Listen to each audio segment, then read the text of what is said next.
All right, ladies and gentlemen, I'm your host for today's broadcast, Insane Leader 13, as we are about to get underway for the second out of 6 stints here for Silverstone's 2,000 kilometer event.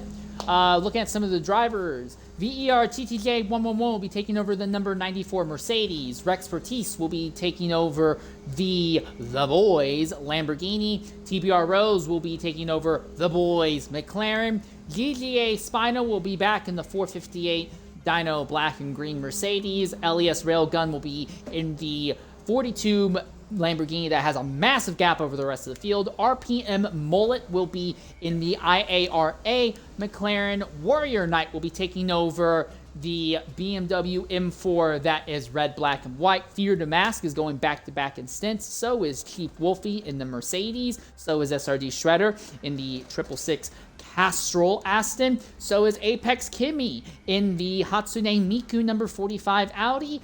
ASOT Purge will be taking over the pink, blue, and white McLaren. Harry Paradise 26 will be driving the number 13 Raven McLaren again. NWR Birchie will be jumping into the NWR McLaren. TBR Virtuoso, we cannot see their scheme right now. They'll be taking over one of the Mercedes. Just Alexi will be back in the Be Aware of Breast Cancer Aston Martin Vantage, and AFZ Hunter will be in the number 227 Logitech BMW. Interesting stint one. Most of the big adventure stuff got resolved in the early bits and then fell off later, and we may have another driver. No, this would be the last person we'd be missing, actually, because we had 18 people in last stint. We'll have 18 in this one as well, because we will not have to worry about pace car. Also, reminder, there will not be a full pace lap in this one either. This stint will be ever so slightly faster, simply because you do not have a pace lap early on here. But also be aware that this is going to be a lap longer as well. So you are taking out a pace lap, but you are adding a racing lap. So the overall distance will still be the same, roughly about an hour and 58 minutes of actual racing on circuit. AFC Eddie is back in the Chevrolet, and that should be the entire field here. Again, this is a endurance, but it is cumulative time to reach 2,000 kilometers. It is not cumulative distance like what we see in most of the enduros that we cover, whether they be from Tora or P1R's SEC or anything like that. This is a distance enduro where it's all about the shortest amount of time for your team to complete the 2,000 kilometers. So do be aware of that. All 18 drivers who started stint 1 were there at the end of stint 2, although the last place driver did not get a chance to finish their time before, finish their final lap before it was all up. But still, that is what we are looking at here. So we will be getting underway very shortly here at Silverstone. So we are just standing by and waiting.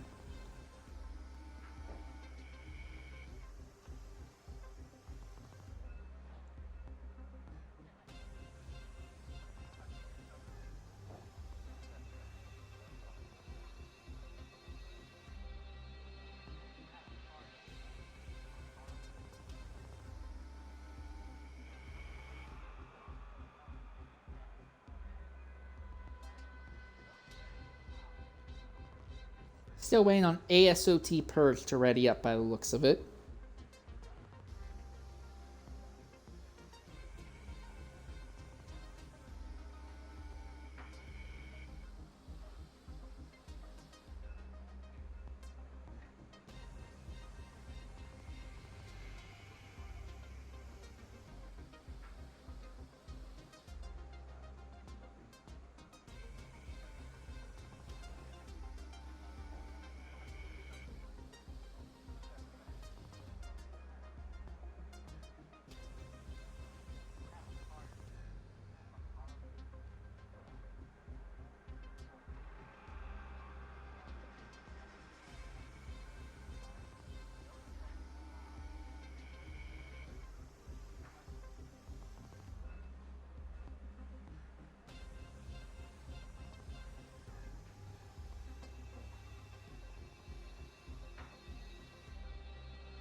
Okay, for some reason we seem to be in a prolonged holding pattern at the moment.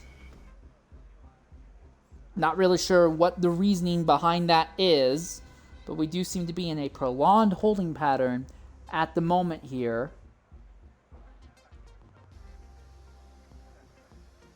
We are still waiting on ASOT Purge to ready up, and that likely ties into it in some way. For those of you who missed Stint 1, while the top two kind of ran off and ended up with a significant 20, I think it was closer to 25-second gap between the top two, the fight for third, fourth, and fifth basically went on for a while. It took a long time for NWR to open up third place, almost half the stint. And then fourth place took like another 20 minutes after that. And fifth place, the final move for fifth was done in the last 5 minutes. So yeah, every position from third on down is going to be interesting. But the lead Lamborghini has a gigantic lead in overall time against the rest of the field. So unless that white Lamborghini starts hemorrhaging massive amounts of time here in this stint, they may have already built up a near insurmountable advantage over the rest of the field very early on here. Of the 18 starters, 11 of them were still on the lead lap by the end. We're going to knock out a Twitch-mandated ad break, and when we come back, hopefully we'll be loading onto the circuit proper here at Silverstone.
All right, ladies and gentlemen, welcome back to Silverstone. We still seem to be in a holding pattern before we are getting underway here for the Silverstone 2,000 kilometers second stint. We are not sure what the issue is right now that's keeping us from going underway.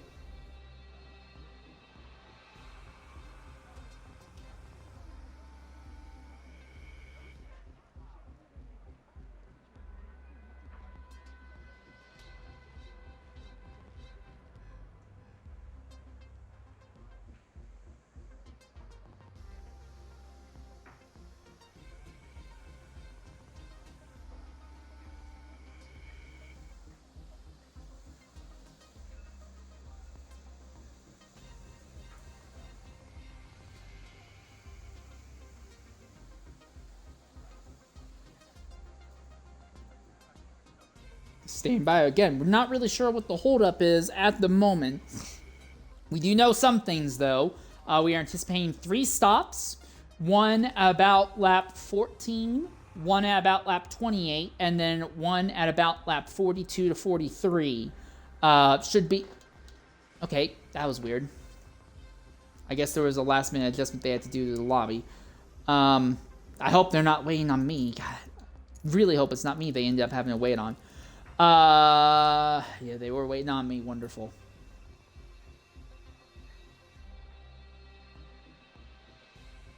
Yeah, we are anticipating this to be 3 stops very easily here. Okay, another event setup change. I'm ready back up again.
How many times are you going to redo the lobby?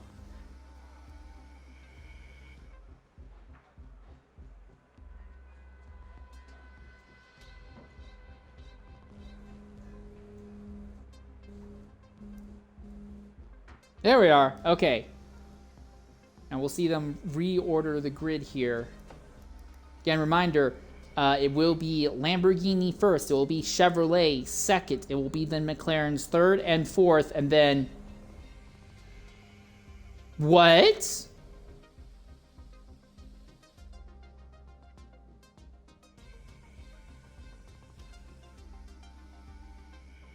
Did they not order the grid? That means they'll have to order the grid on the track.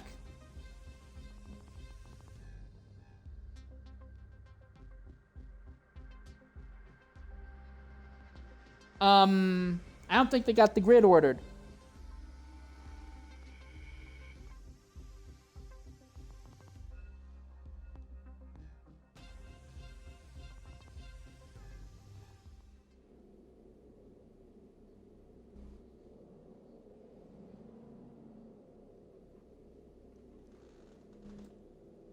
Yeah, the grid is very much not ordered. And people immediately back out. Okay, so this is the point where the entire event is going to fall way off schedule then. We do apologize for this, ladies and gentlemen. You will have to wait. Yeah, I'll tell you what broke. It was that they didn't order the cars on the grid.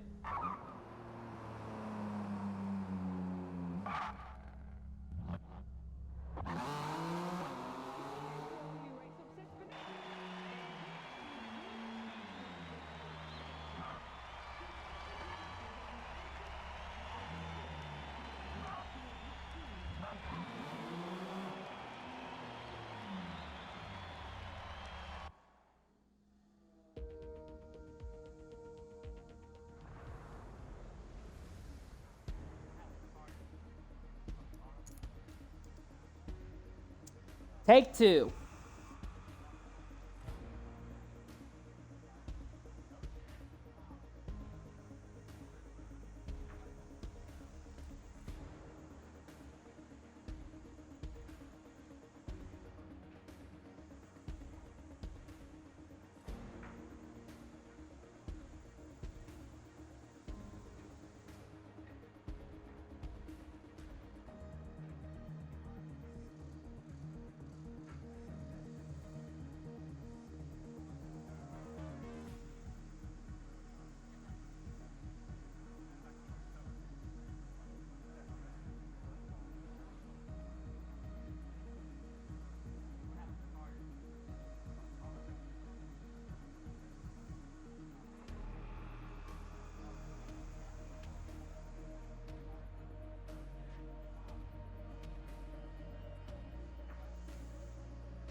All right, well, while we're in this prolonged reloading session, we're going to knock out another Twitch-mandated ad break. Hopefully give us a little bit more breathing room in the race. We'll be back momentarily here, and hopefully when we come back, we'll be loading onto the circuit here.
So the order will be Lamborghini, Chevy, McLaren, and then I believe it's Merc, and then Aston as your top 6.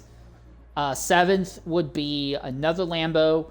8th would be the Audi, and then 9th, 10th, 11th would all be McLarens. Excuse me, both of the BMWs were off the lead lap by the end of Stint 1.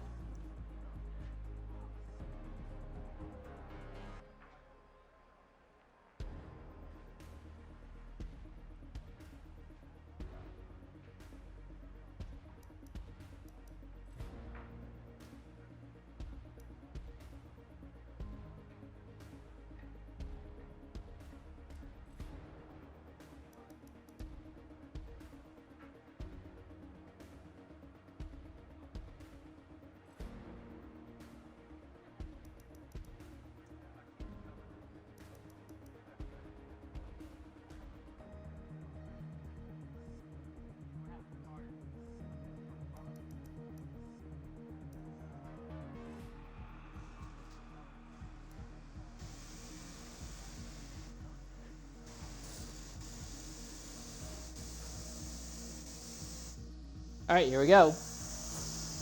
Take 2. Hopefully this one works without too much issue.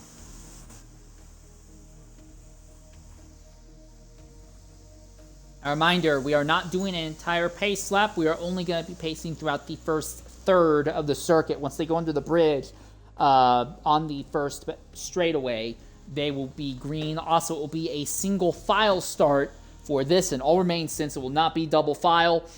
There is one extra lap in this event, but there is not a pace lap. So again, this stint will likely be about the same amount of time, about an hour and 58 minutes should be the time required for the leaders to complete their run.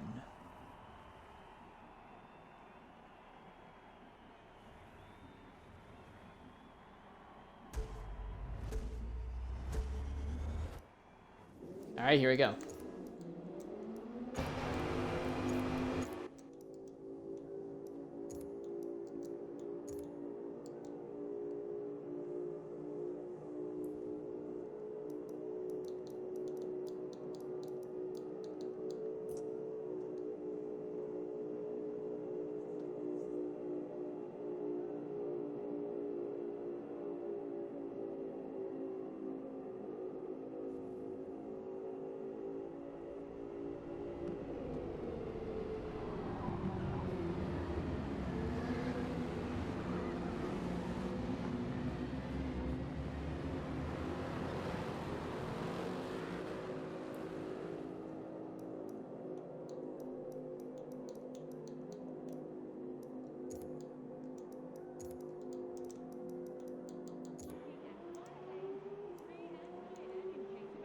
And we are off here at Silverstone. And immediately, NWR Berkey puts the screws to AFZ Eddie for the second position, knocks the Chevy a little wide. That's a McLaren now goes up into second place on track.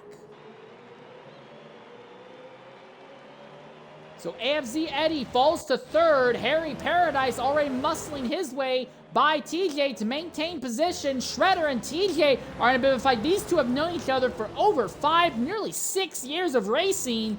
And there is not going to be any love lost between them for the moment. Shredder goes up in the 5th position for now. Kimmy muscles by. Rex Pertise there. Rex Pertise is not going to go too deep. He knows it's still relatively early in the event. No need to go crazy. But a game says that Railgun already has a 2.5-second lead on NWR Berkey. I don't think that's the most accurate statement, but he has definitely opened up a significant early gap here. We've not even completed a full racing lap. He's already opened up a significant gap here at Silverstone. So again, we're anticipating the first round of stops to be around lap 14.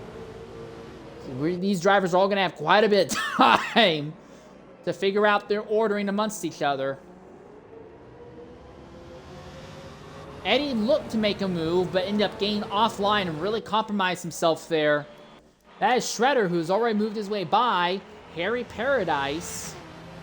Again, in these early moments where everyone's right on top of each other, this is where Shredder's car, which is very well built to fight with other people, this is where he's really going to shine the greatest. But as it goes long, so we have no yellow flags, we have a long green flag run, the field starts spraying out. That is usually when we'll see Shredders start to fall off. All right, so now the gap has updated a little bit more accurately. The gap between Railgun and Berkey is closer to about 1.2 seconds at the moment. But the Lamborghini at the head of the field already opening up over a second gap on the rest of the grid. Granted, there was a fight immediately for second that definitely bled off some time.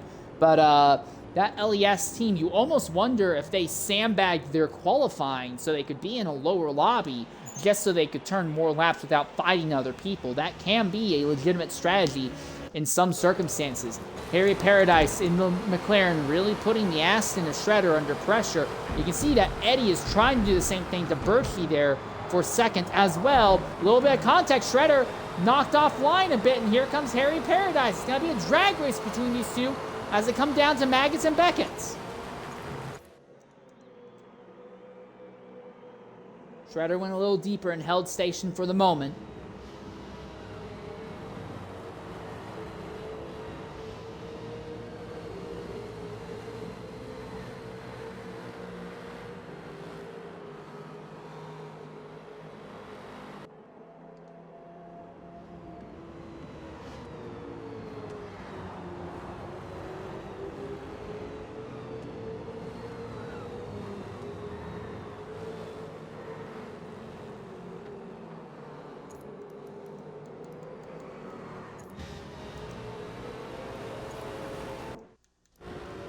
Eddie feels like he's got to be between a rock and a hard place. He really seems to be struggling keeping that Chevy right on the apex of the corners, and Berkey's not scooted away, but he's not in a position to immediately pressure Berkey.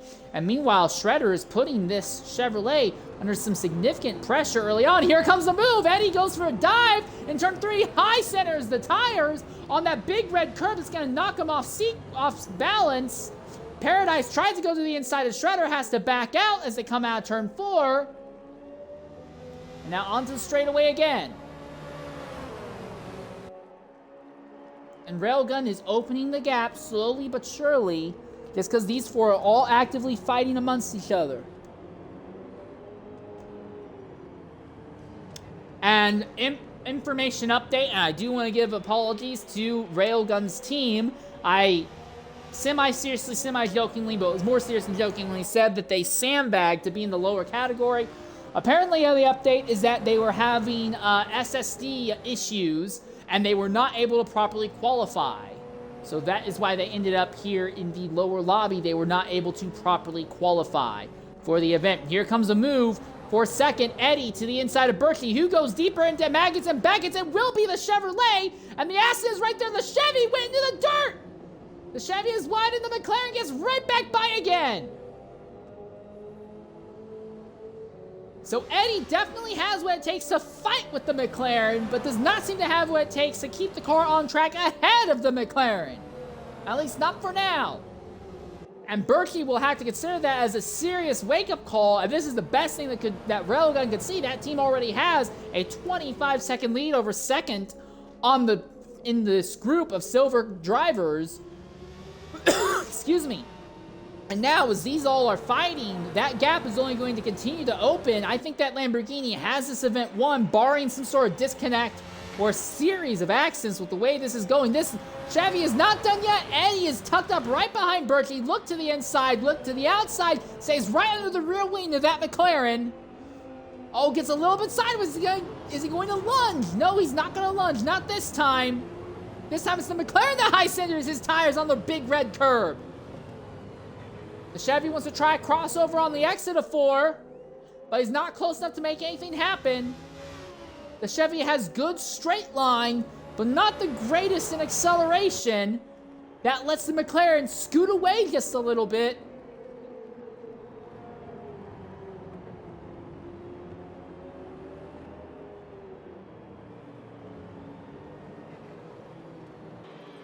Oh, and he made left it open, and that's Berkey with a big twitch. He twitches again, and they're 3 wide now. All of a sudden, here comes Shredder to the inside. 5 cars all on top of each other, and it's Shredder who makes his way up to second, and Eddie is up to third, side by side with Kimmy. Kimmy, the man going to the inside of the midnight, trying to make the move stick. The Chevy goes wide. Here comes Berkey all over again. Here comes Harry Paradise as well. They're all on top of each other, and Kimmy holds on to the 4th spot for now behind Eddie, just barely ahead of Paradise.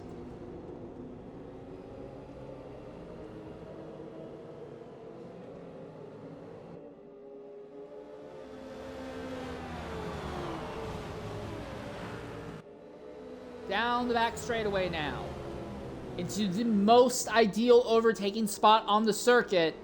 But no one this time is close enough to make the moves. But now, the gap between Railgun and the rest of the field is opened up to 5 seconds as the fight for second on back has been absolutely wild. And Shredder now has to deal with the Chevy behind him all over again. He was ahead of the he was behind the Chevy earlier, now he is ahead of it. And look at this, everyone from second on down to 9th, all on top of each other in this big snake of cars. We ride on board with TTJ here in the Mercedes. He sees this big train, this big snake of cars threading their way through Sector 1. And they're side by side there, all ready for second spot. Eddie trying to make something happen here. Can't make it. He's turned him. He turned him. Shredder's been turned for the second time in 2 events. And SRD Shredder has been dumped out of a top position for the second time in 2 events. And this time, it happened so early in the event that Shredder is plummeted all the way down to 15th position. And I said it in Stint 1, I'll say it in Stint 2. That is the problem. If you have a car that is built for racing other drivers, and you are good at fighting other drivers on track, there is nothing stopping the other drivers from saying, screw this, I've had enough, and shunting you off the circuit. And this is the second time it has happened to SRD Shredder. Last time he only fell to about 8th or 9th place. This time he is down to 15th. And any shot that Shredder had of recovering is done for. So now Harry Paradise is up in 2nd spot. Kimmy is in 3rd. Berkey is 4th. And AFC Eddie has slipped to 5th after hitting and knocking Shredder off circuit as well. TBR Rose is now 6th. And actually top 2nd, 3rd, 4th, and 5th now kind of scoot away from the rest of the grid. Paradise to the inside of Kimmy, going into the braking zone. The McLaren goes a little bit wide, but not so wide they leaves the inside lane wide open. Eddie and Berkey still at their own little fight as well. They continue to run side by side for position there. A little bit of contact. So Eddie has no chill. He knocks the McLaren off the ideal racing line as well now. And Railgun's gap over the rest of the field is now over 7 seconds, as everyone from second on back will not stop fighting. And Harry Paradise goes off circuit this time. Has something gone wrong here? No signs of damage, but he has gone off. So now it's Kimi who's into the lead. In the Audi. This is the highest we've seen the Audi running all day thus far. Second through eighth, all still pretty much on top of each other right now.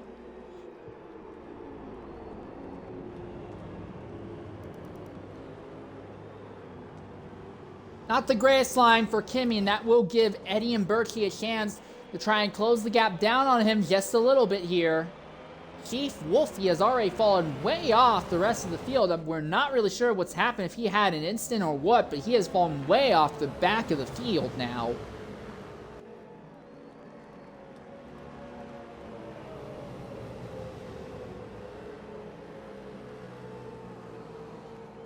Here comes a move. Rose. Berkey. For the moment, Berkey holds it over Rose. Harry Paradise, Rex Matisse, and TJ run right behind. As Kimi and Eddie are starting to stretch their legs and get away from the rest of the field just a bit here.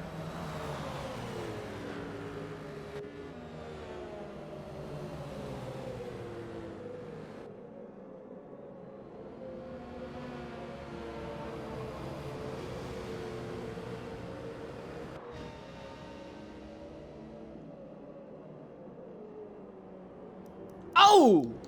Rex Bertice went really deep under braking and slammed right into the side of Harry Paradise. Now Paradise is trapped on the outside coming out of the final corner. Drag race between the two. I think the McLaren should be able to outrun him into turn one. But the Lamborghini is right there. Rex Bertice trying to put Paradise under some pressure. He's got TJ right behind, so these three cars were all on top of each other in the prior stint. Oh, Rex Bertice misses the apex, something nasty, and that lets TJ slip right by without issue. Meanwhile, for second, Kimi holds station over AFZ Eddie. On the 7th lap of the event, and already Railgun has over 8 seconds over the rest of the grid right now. Rose and Berkey continue their own fight. Two different McLarens going back and forth here for 4th and 5th on track. And Paradise watches them, and you can see there's another fight. Oh, and Paradise into the dirt. That's going to leave the room open, and TJ goes by. Is Rex Bertice going to go by as well? Yes, he does. Kimi and Eddie having a little bit of a side-by-side. It looks like Eddie has gotten the move done on Kimi, and he'll be ahead of him before they get into the braking zone of Maggots and Beckett's.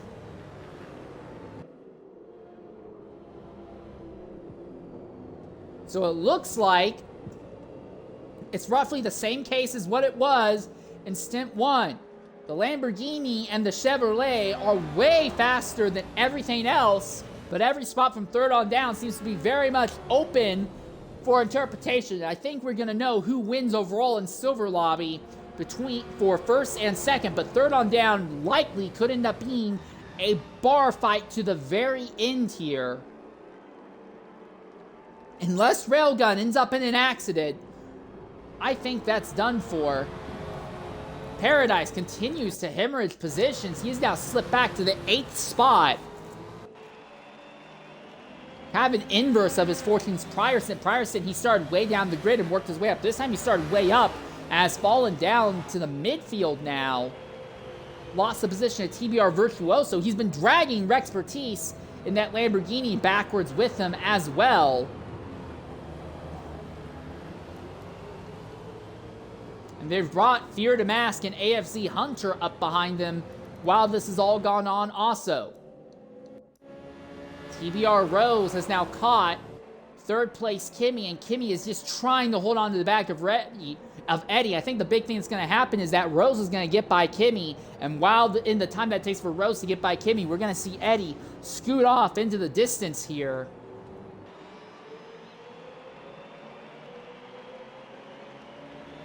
SRD Shredder has already recovered up to 12th after being dumped by AFZ Eddie, but he is not going to be happy that the driver who knocked him off this time, there is no chance for Shredder to catch Eddie. Eddie was probably the second fastest car on the grid in this event. No one else can keep up with him for more than about 2 or 3 laps already. He had pulled out about a half second on Kimi, and Kimi is just struggling to stay ahead of TBR Rose. So while Shredder ended up ahead of the driver who knocked him off circuit in Stint 1, that is absolutely not going to be the case here in Stint 2. Kimi using the draft to stay about within 0.6 of Eddie, but by the time they get onto lap 9, that gap is going to be too big. The draft will be gone, and Kimi is going to be pounced on by TBR Rose. The Audi has put on a respectable showing early on here, but it does not have the sheer consistency and performance that will let it legitimately hold on to a top 3 spot. I do think that, without a doubt, the McLarens, the Lamborghinis, and maybe that Chevy are probably the 3 best cars in the BOP on this group. The Audi, while there's only one Audi, it's really hard to tell how it actually stacks up. Same with the Chevy. There's only one Chevy, so it's really hard to tell how it actually stacks up. The Audi seems to be very, very slidey in a lot of the drivers' hands. They really seem to struggle keeping it on the track, ideally. And that means that they're not able to be nearly as reactive because they're just spending so much time trying to micro-adjust against the car. Yep, that gap is now opened up to over a second between Eddie and Kimi, so the battle for second is over, not even 10 laps in.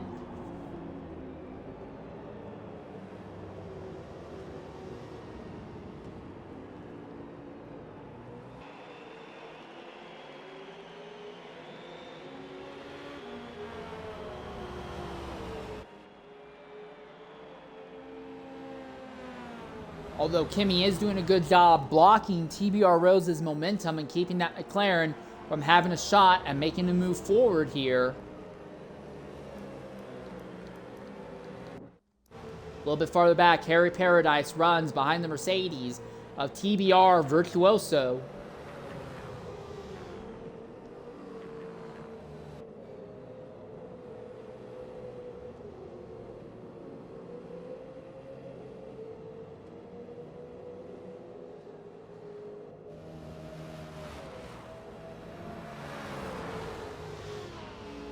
Running the draft, do you go for a move and do you go outside or inside? He's going to go the outside. The number 13 trying to go the long way around the Mercedes. The Mercedes is going to hold the inside line, and the McLaren falls back in line behind. Now the run down to the final chicane. Inside line looks open, but Raven thinks better of it, and Kimi lags out! No! And Kimi in the Audi lags out, and all of a sudden TBR Rose has clean track ahead and can just try and focus ahead at AFC Eddie. We'll try to reach out to Kimi, see if he wants to talk about what happened, but frustration, that Audi, while obviously was not going to win, was on track for a potential top 5 run, and suddenly it's derailed and over. And any chance that Eddie had of being under pressure from anyone else is gone. I do not believe that TBR Rose in this McLaren has the pace to run down Eddie and start putting pressure on him. Meanwhile, for 4th, NWR Birchie 7 holding station over VER TTJ11. Birchie was the McLaren that came home in 3rd in Stint 1. They are currently 4th here, behind the other McLaren. Then you have Virtuoso, Harry Paradise, and Rexpertise. It looks like Paradise might finally get by Virtuoso here. Mercedes on the outside trying to keep the McLaren pinched down, try to deny him an ideal run. Who's gonna go deeper under braking into Maggots and Beckett's? Oh, neither of them had a good run through there, but the Mercedes is way worse off. Goes in the dirt, falls off, and Paradise is through. So Paradise finally moves up into 6th, and now Virtuoso has to deal with Rexpertise. That is a pair of the boys' vehicles, 2 different manufacturers, but they are all in the same the boys grouping.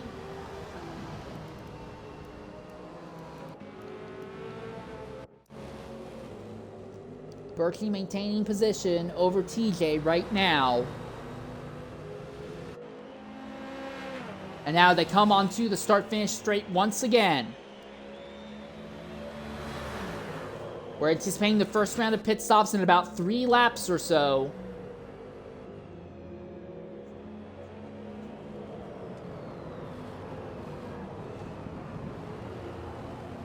14, 14, and 14 would only get you to... Well, 14 times 4 would only get you lap 56. So one of these stints you'll have to go to lap 15 on. But all the others you can go 14 laps.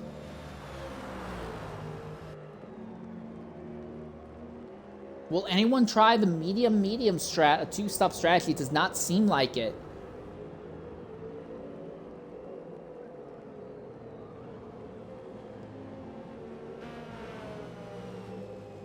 Chief Wolfie already making a pit stop here, so whatever has happened to Wolfie, he has completely derailed their event. They are knocked well down the order here. Top two are starting to close in just a bit, actually. TBR Rose might have something for Eddie here.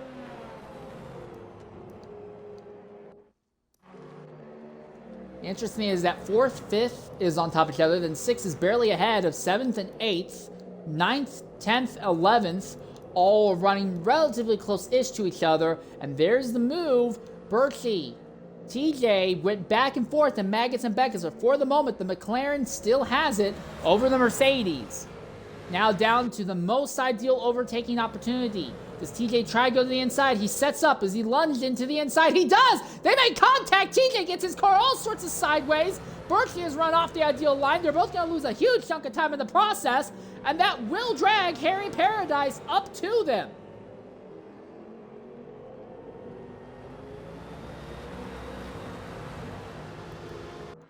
And the fight is on for second place as well. Eddie has been caught all of a sudden. Did Eddie damage the engine or something? No signs of engine damage, but Eddie is suddenly falling back into TBR Rose's grasp, and Berkey now has to hold off 2 drivers instead of just 1.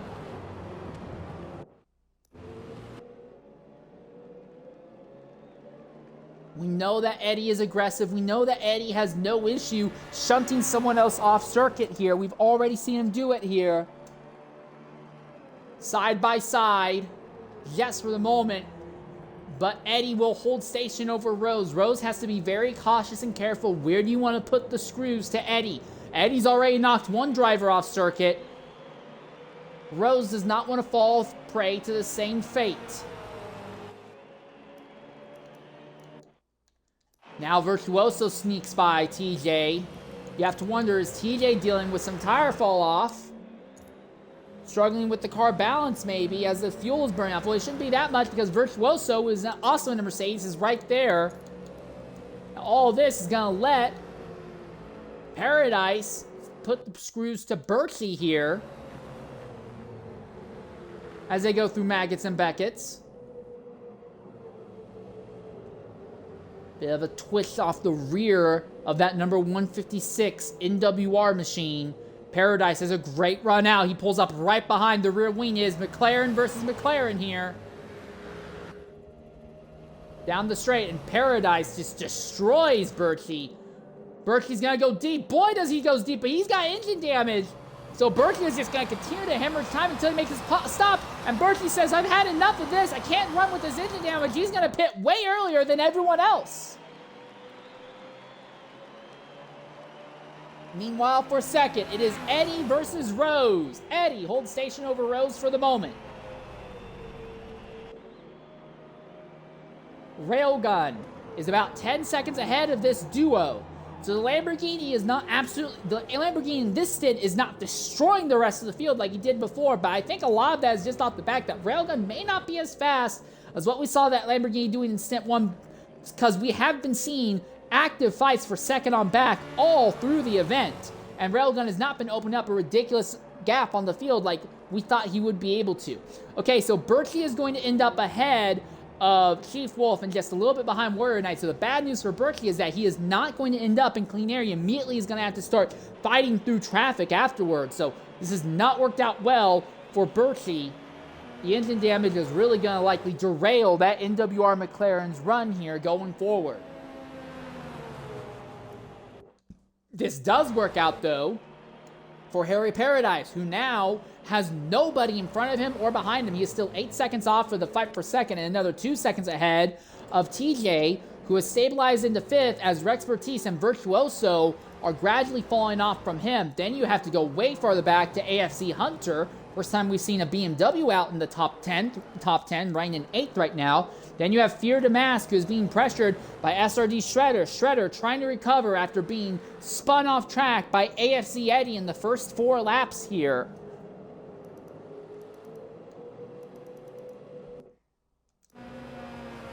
Again, we look at the fight for second. Is it going to come down to pit stops when one of these drivers pit and the other one doesn't?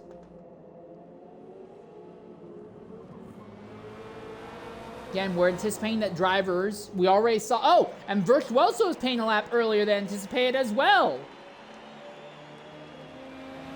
So drivers paying a little earlier. Again, we had thought most drivers would be paying on lap 14 or 15, but due to engine damage, Berkeley pitted 2 laps earlier. Virtuoso was pitted 1 lap earlier.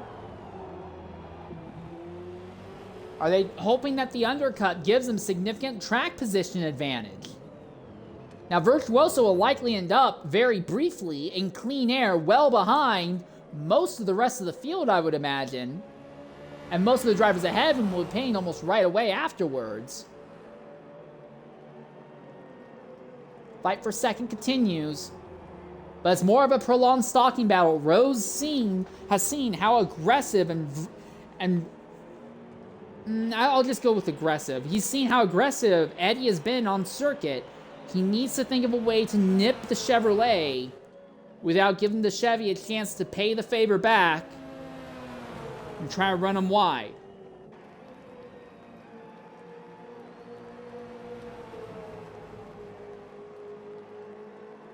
Coming down to Maggots and Beckett again. This is the lap that we're anticipating to see a lot of drivers making their stop.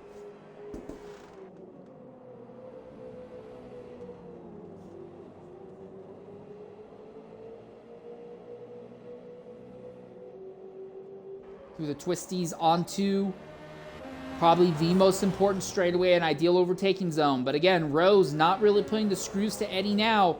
He's stalking him, but is not actively fighting with him, not trying to put the nose alongside. He's just hanging out there. And Eddie pits, but Rose stays out. So Railgun stays out, Rose stays out, but Eddie pits now. Harry Paradise is going to pit this time.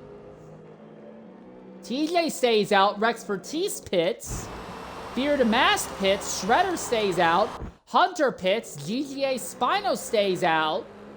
So it's really hit and miss. Some drivers going to go 15 laps here, some drivers only going to go about 14.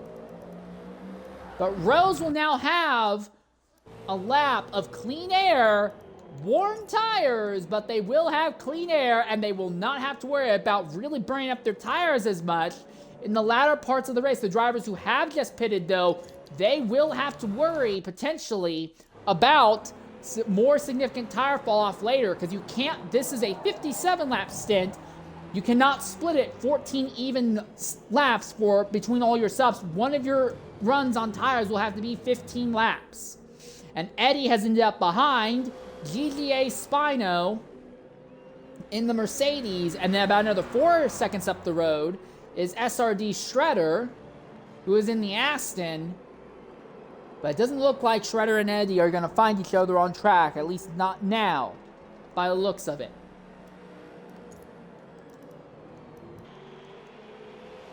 This also means that after pit stops are over, Railgun will continue to lead, so Railgun might be setting themselves up to just walk off and lead every lap here. Spino not even trying to keep Eddie behind, runs wide and lets the Chevrolet through without any serious fighting whatsoever there.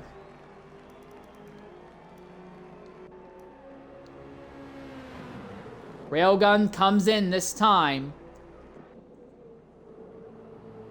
This is good news for Chief Wolf. It lets him stay on the lead lap just a little bit longer. He is already basically doomed to be multiple laps down by the end of this, but he will stay on the lead lap a little longer. Rose comes into the pits. We're likely going to see TJ and Shredder pit as well.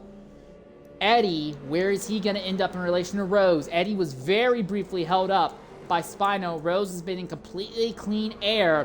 Where is this duo going to be in relation to each other? And remember, Eddie has got the undercut, but he's going to have to go long on one of his tire stints later in the event. Railgun's already out of pit lane. The real question is for second. Eddie versus Rose. We know that Railgun has this race won, barring a disconnect or an accident. Eddie's already by Shredder, already by TJ. Where is Rose? Rose is coming out of pit lane now. Here comes Eddie through turn 1. You'll see that car just ahead. There it is! Rose is ahead of Eddie! Rose has nipped Eddie! The overcut worked out in Rose's favor, and the McLaren moves up into second over AFZ Eddie. And now Rose will have a 1-lap tire advantage over Eddie for most of the rest of this race now.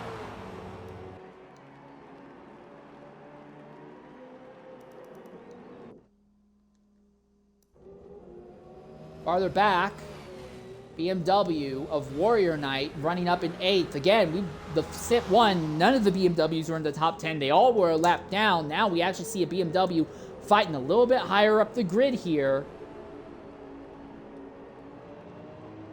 Expertise puts the nose right under the rear wing of that number 232 BMW. The BMW comes a little bit wide as they had come rushing onto the old start-finish straightaway. Looks like Expertise has this position now. Harry Paradise is in a good spot. They do not have anyone around them.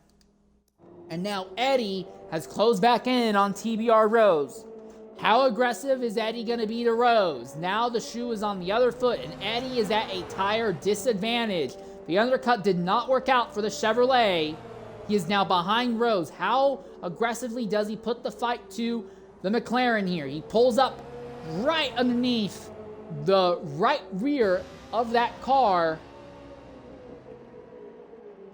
Goes deep under braking. Keeps the car off that red curb. Rose does just hit that red curb a bit. Really unsettles the car when you hit those big red sausage curbs. But for the moment, there's not really any room open for a move. Warrior Knight pitting now. Why is Warrior Knight pitting? Is there damage to the car? No, he just went 17 laps on his fuel and tires. I'm not sure why you would go that far on your fuel and tires, but he has chosen to do so.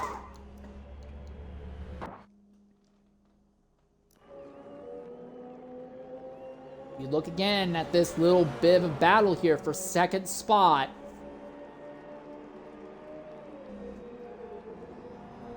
They group from about 4th on down to 11th, all on top of each other. It's really more like 5th down to, it's more like 7th down to 11th. They're all are relatively close to each other here.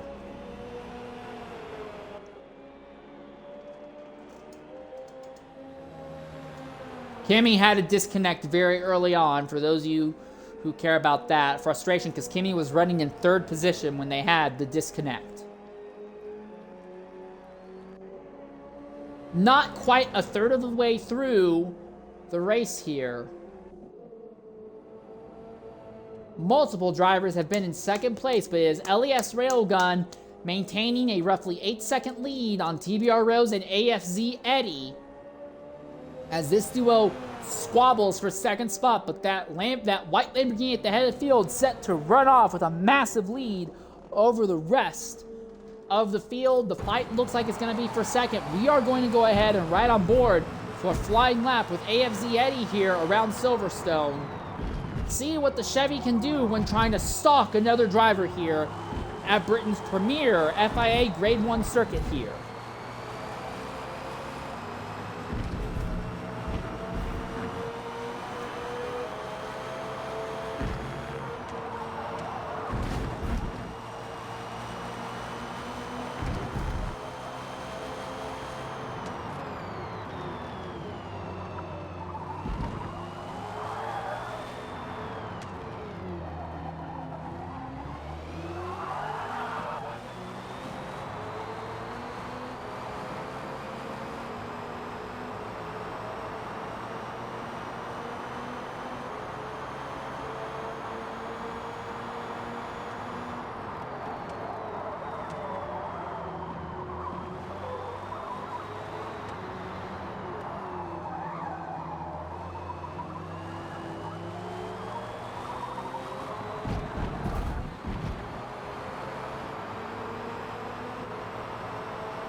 Well, ladies and gentlemen, it seems to me like between this duo, Rose has Eddie's number. Eddie just seems to be running out of options to try and get by. There's a different fight going on here for 5th and 6th as TBR Virtuoso in the Mercedes runs behind NWR Birchie in the McLaren.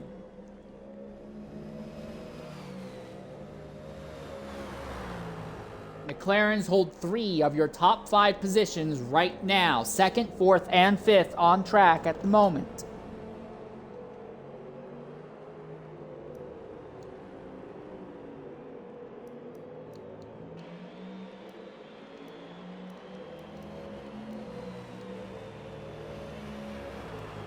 No big moves or attempts at moves yet.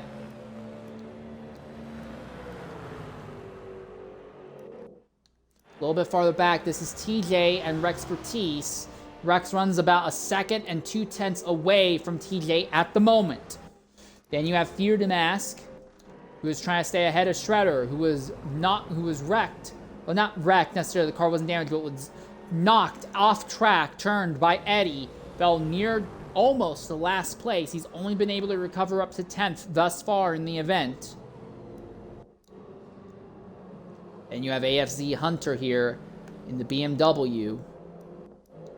Followed by GGA Spino in the Merc, Just Alexi in the Breast Cancer Awareness, number 26 machine. Oh, did Birchie get by Virtuoso? For a moment, these two were side by side, but it looks like Birchie maintains their positioning over Virtuoso right now.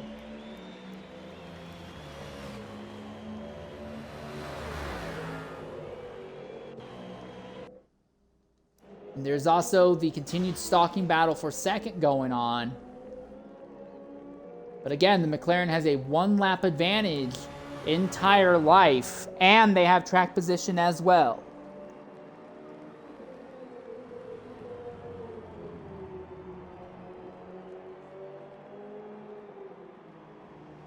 We're expecting the next round of stops around between laps 28 and 30. So still a little bit of a ways out. And that was a big twitch by the McLaren, and the Chevy is there. And the Chevy on the inside has gone by. And Eddie goes back to 2nd. So a bit of a trip up by Rose. And Eddie moves his Chevrolet back up to 2nd place on track. And now all of a sudden he's opening that gap. Has something gone wrong with Rose's car? No signs of damage.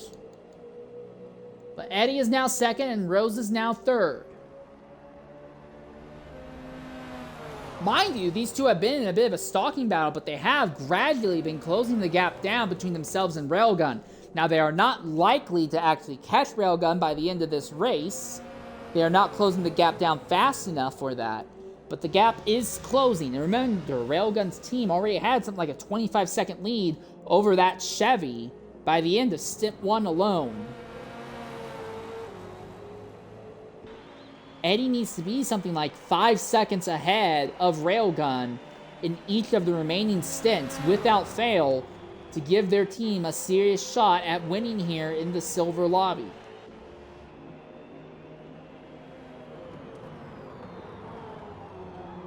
So now that 770 McLaren is back to just following the Chevy. Bit of a twitch, bit of a slide by the Chevy, coming through 4 on the round down to 5 there.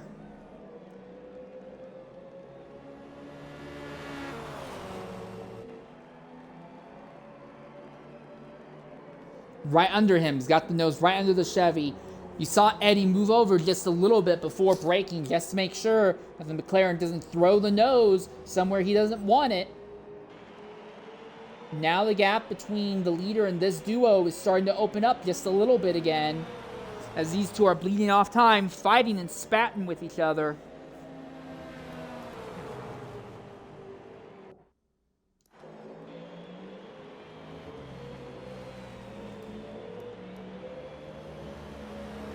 I keep looking back to this fight between Birchie and Virtuoso, but it does seem like the battle for 2nd is the one that's really worth watching. Rose really backs out going into Maggots and Beckett's. Eddie may have gone a little bit too deep, bled off a bit too much time on exit, and now here comes Rose.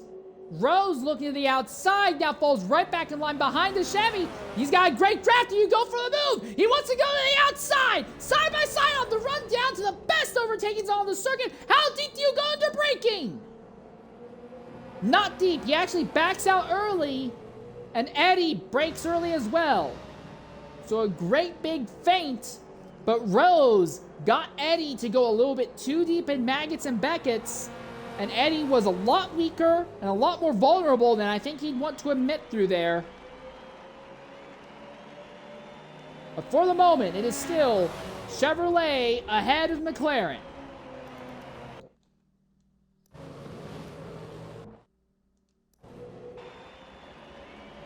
The Mercedes has gotten by the McLaren, though, thanks to a move at the end of the Sector 3 straightaway.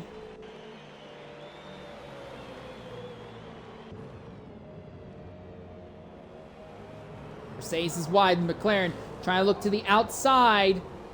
Oh, that Mercedes high centers his tires on that red sausage curb. The McLaren just trying to get out of the Mercedes way so they're not hitting each other and damaging each other's lap times too much. Contact as they go over the curb. Both cars bombed out over the curb. They made a little bit of bumper-to-bumper contact, and the Mercedes went wide. And now the McLaren's on the inside. The McLaren has the car about halfway alongside. Can he complete the overtake? No, the Merc is still there. The Mercedes is still there to the inside. They're still side by side in the big 180 sweeper.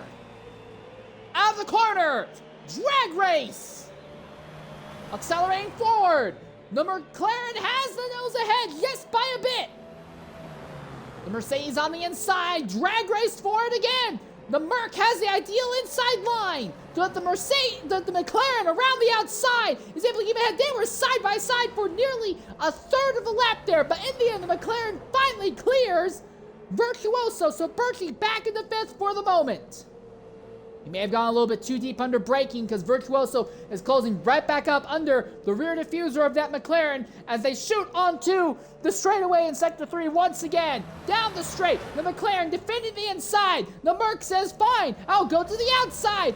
Mercedes outside, McLaren inside. Heavy under brakes as they dive into the corner. The McLaren gets a little bit oversteery under braking.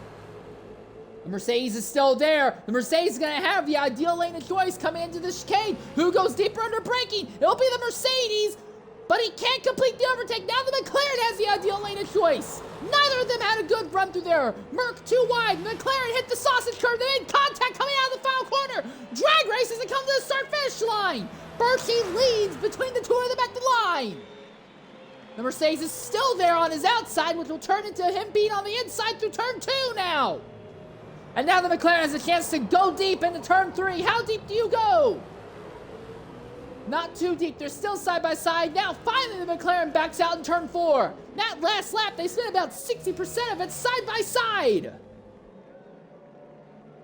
But now Virtuoso has the position over Berkey. What does Berkey do to fight back?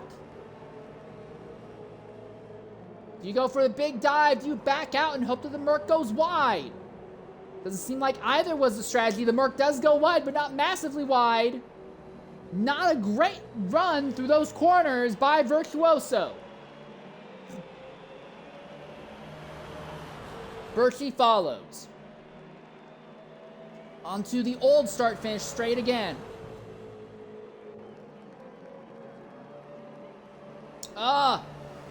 Berkey hanging the rear end out just a little bit, scrubbing off a little bit too much speed in the process. He has the draft off Virtuoso, though. Use that to close back in a little bit on the Merc as they go through Maggots and Beckett's, who went deeper this time.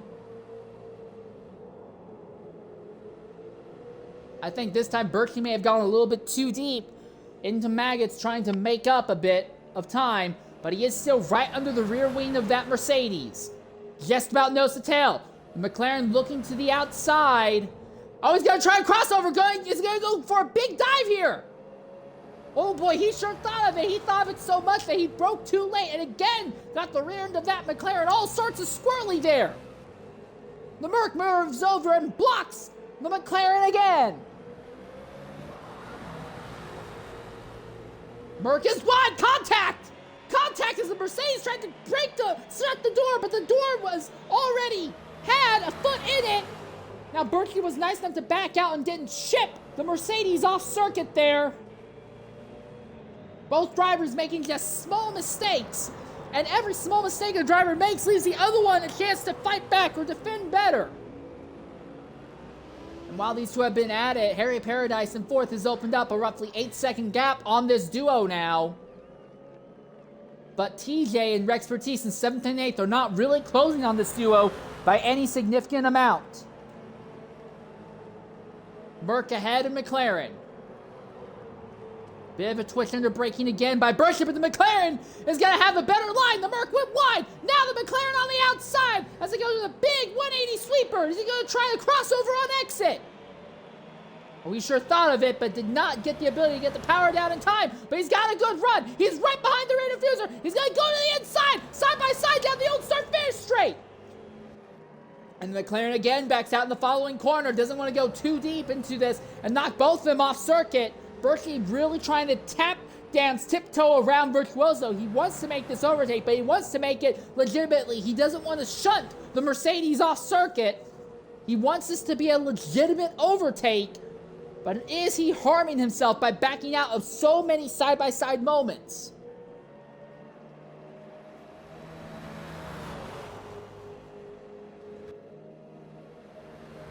Got a draft, but he's not close enough for a big dive this time.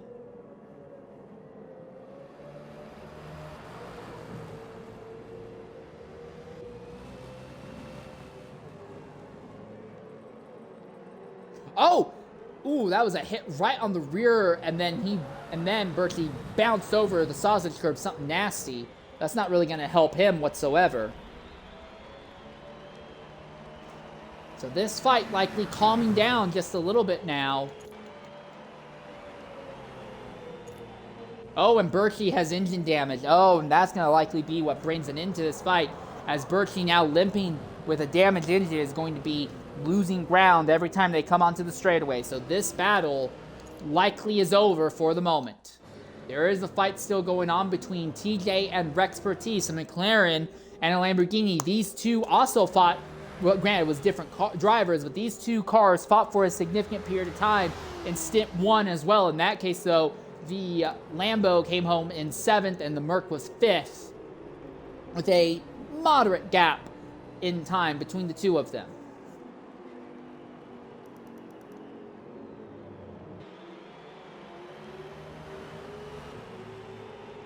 Well, the next round of pit stops will be coming up sooner rather than later here.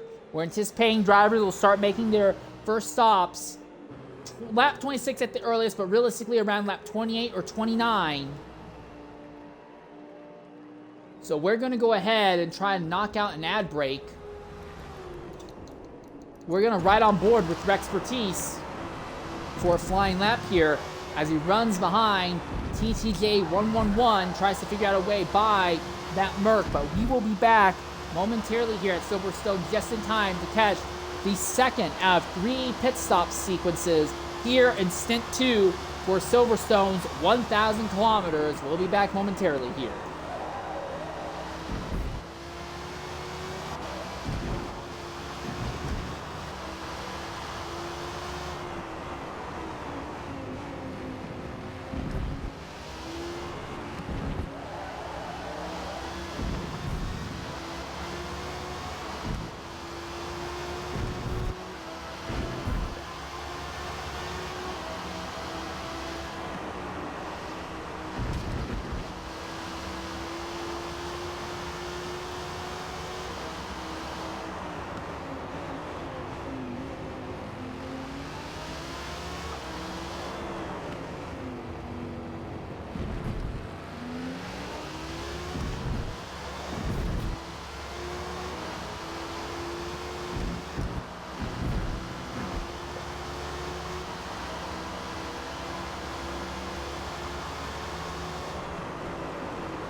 Ladies and gentlemen, welcome back to Silverstone here. First rounds of pit stops now underway as TBR Virtuoso is pitting on lap 27. We thought most drivers would be pitting on lap 28, but he is pitting on lap 27 right now. At the fight for second place, Eddie has it back, but Rose is staying right behind the Chevrolet. Reminder, the Chevy pitted a lap earlier than the McLaren before, so the Chevy is at a tire disadvantage compared to the McLaren. When does this duo elect to pit? And are we going to see a change for position before they make their next stop? Oh, Rose went really wide through there. Going to lose a huge chunk of time. And Rex Bertice just got by TJ somehow. They're still side by side as they go through the 180. Lots of contact, bumper to bumper there between this duo. For the moment, though, Rex Bertice has TJ. But back to this fight for second here.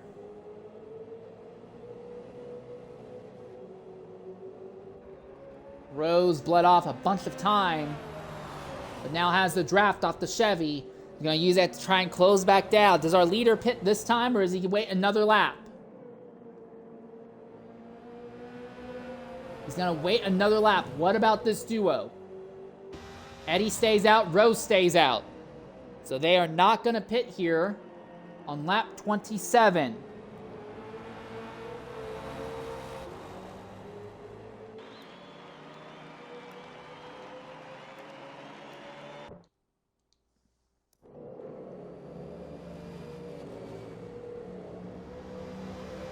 Now we see NWR Birchie pitting. So Virtuoso pitted very early, then Birchie pitted early, but only one lap earlier instead of 2 laps compared to the rest of the field. Pitting early is a bold strategy because you might get track position out of it if you run a bunch of laps in clean air. But if you end up on track in the middle of other drivers, you're really not helping yourself. All you're going to be doing is harming yourself.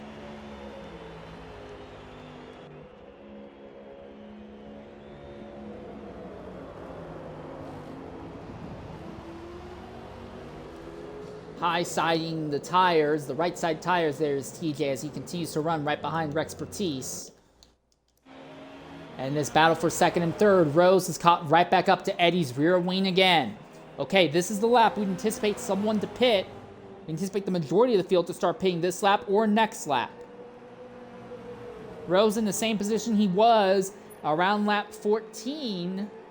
That time, Rose just waited until Eddie pitted, and then Rose had a better in-out lap pairing than Eddie did because Eddie caught a little bit of traffic in the form of drivers on an alternate strategy, and that put Rose ahead of Eddie. Are we going to see the same thing now?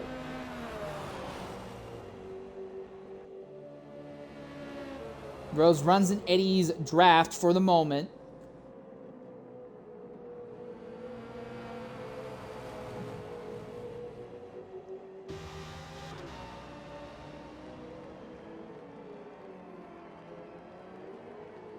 Neither of them pitted here on lap 28. So what about lap 29 then? Harry Paradise will pit on lap 28 though. So now we're seeing a lot of diversity. Granted, it's only one lap, but a lot of one lap diversity adds up very quickly as a lot of drivers are pitting at much more varied times than what we were initially anticipating here. Rex Bertice will also pit, but TJ will stay out a little longer, as does SRD Shredder. Fear to Mass picks, AFZ Hunter pits.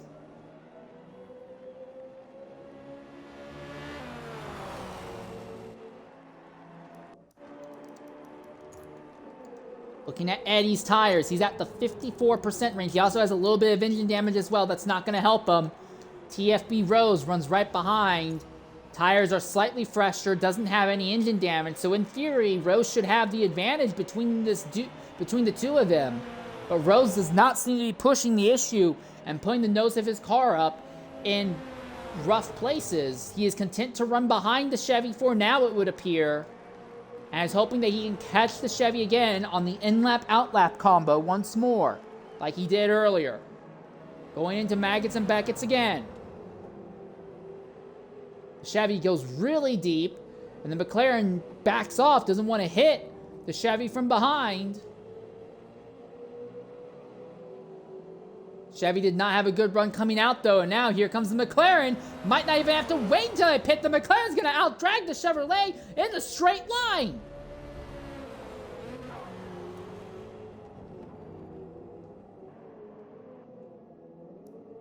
Don't know what's happening now. Oh, something's gone wrong with Eddie. Eddie's in ghost mode all of a sudden, and your leader's pitting. Eddie's going to come in. Don't know what happened there. And Fear to Mask, we have lost another driver in the form of Fear to Mask. We'll reach out to Fear to Mask, see if he wants to say anything, but frustration as that driver was fighting around the top 10 on track. So Railgun pits, Eddie pits. Rose is going to stay out a little bit longer, though. Shredder pits. Harry Paradise already has pitted. We know that they're likely going to filter out into about the 4th position when all is said and done.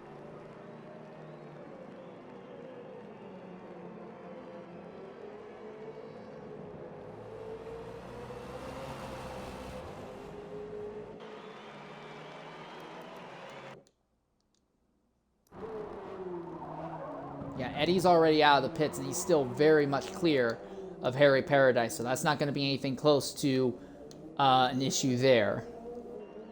But TBR Rose on track leads, has gone 15 laps and 15 laps again, and could very easily make the remaining 27 laps on a 14 and a 13 lapper, or maybe even another 15 lapper and a 12 lapper if they are hoping to underfuel later on, put a little bit less fuel in a later pit stop. But Eddie is in clean air this time, something he did not have the advantage of before. So now, with completely clean air on his outlap, does Eddie have a shot to actually catch and overhaul Rose on circuit? Also, the gap between Railgun and Eddie actually opened up to now 10 seconds. So again, I think the Chevy has a distinct disadvantage. It seems to take more time for the Chevy to fill up on fuel than it does for Railgun's Lamborghini here.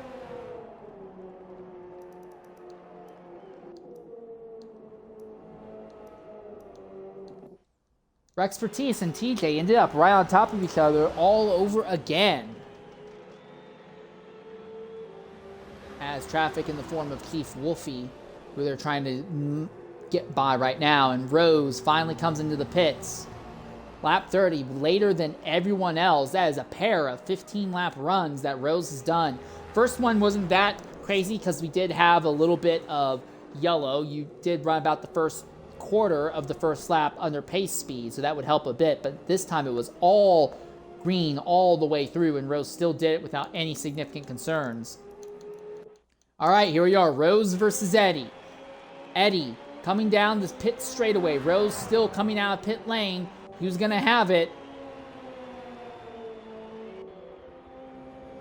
Gap's closing. Rose is gonna have to get their tires up to temp, but by the time they get into the big 180-degree sweeper, their tires will be up to temp. That gap has opened up, and it has opened up significantly in Rose's favor. So not only is Rose making the overcut work without issue, they are gradually pulling on Eddie as it goes on. Now, Eddie does seem to be a little bit better early on when the tires are fresher and the fuel load's heavier. But as it goes on, Rose really seems to have his number. I think that we're going to see Eddie lose second place in this stint, but I think overall they should still be second in out of everyone here in these silver lobbies. And with ASOT Purge making stops right now, this should be everyone except Warrior Knight has made their second stop of the event. And again, Warrior Knight is on a radically different strategy of their own. They are going way, way deeper into the stints than anyone else. They're also just not burning up their tires quite as fast as anyone else either.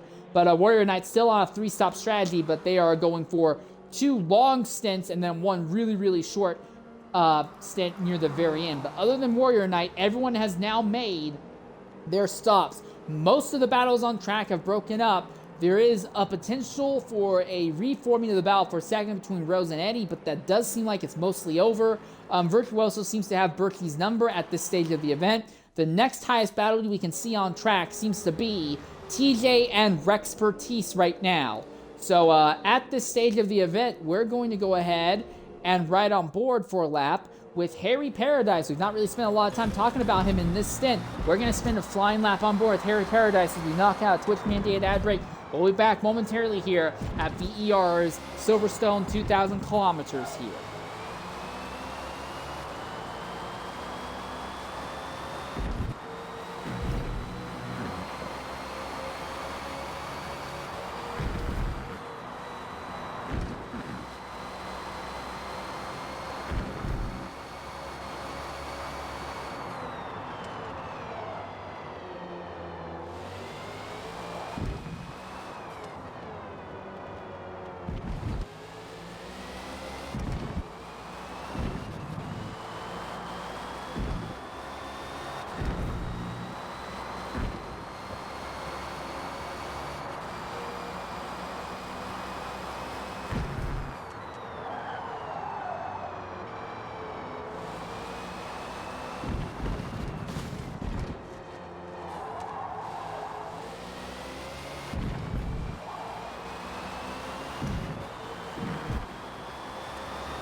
Ladies and gentlemen, we want to welcome you back here to Silverstone. We're about a little more than two-thirds of the way through our second out of 6 stints here for the Silverstone 2,000 kilometer endurance.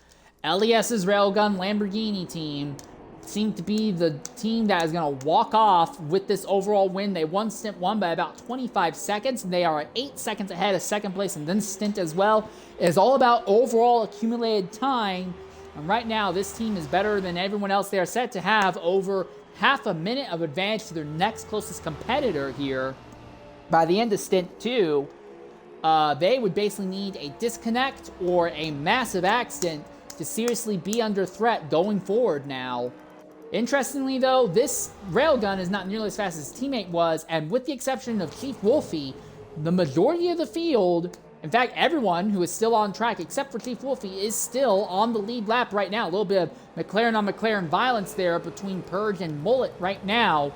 TBR Rose in the McLaren seems to have opened up a gap of almost 2 seconds on AFZ Eddie at this stage of the event, and it looks like that gap is in position to only continue to gradually open as this goes on.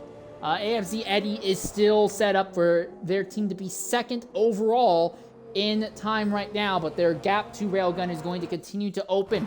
Harry Paradise looks like they are set to go back-to-back fourth-place results here. Paradise got into some clean air very early on and has done a good job scooting away from everyone behind, but Paradise very obviously does not have anything for our top 3 drivers right now.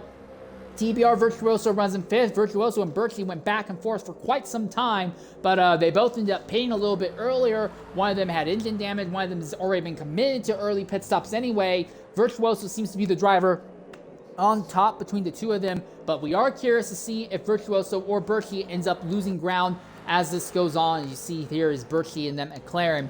Then you have Rexpertise, who is in 7th, who is pulled away finally from TJ, and TJ is fine with Shredder. Shredder, who was dumped off track by AFZ Eddie in the first 4 laps of the event, was knocked all the way back to about the 15th position.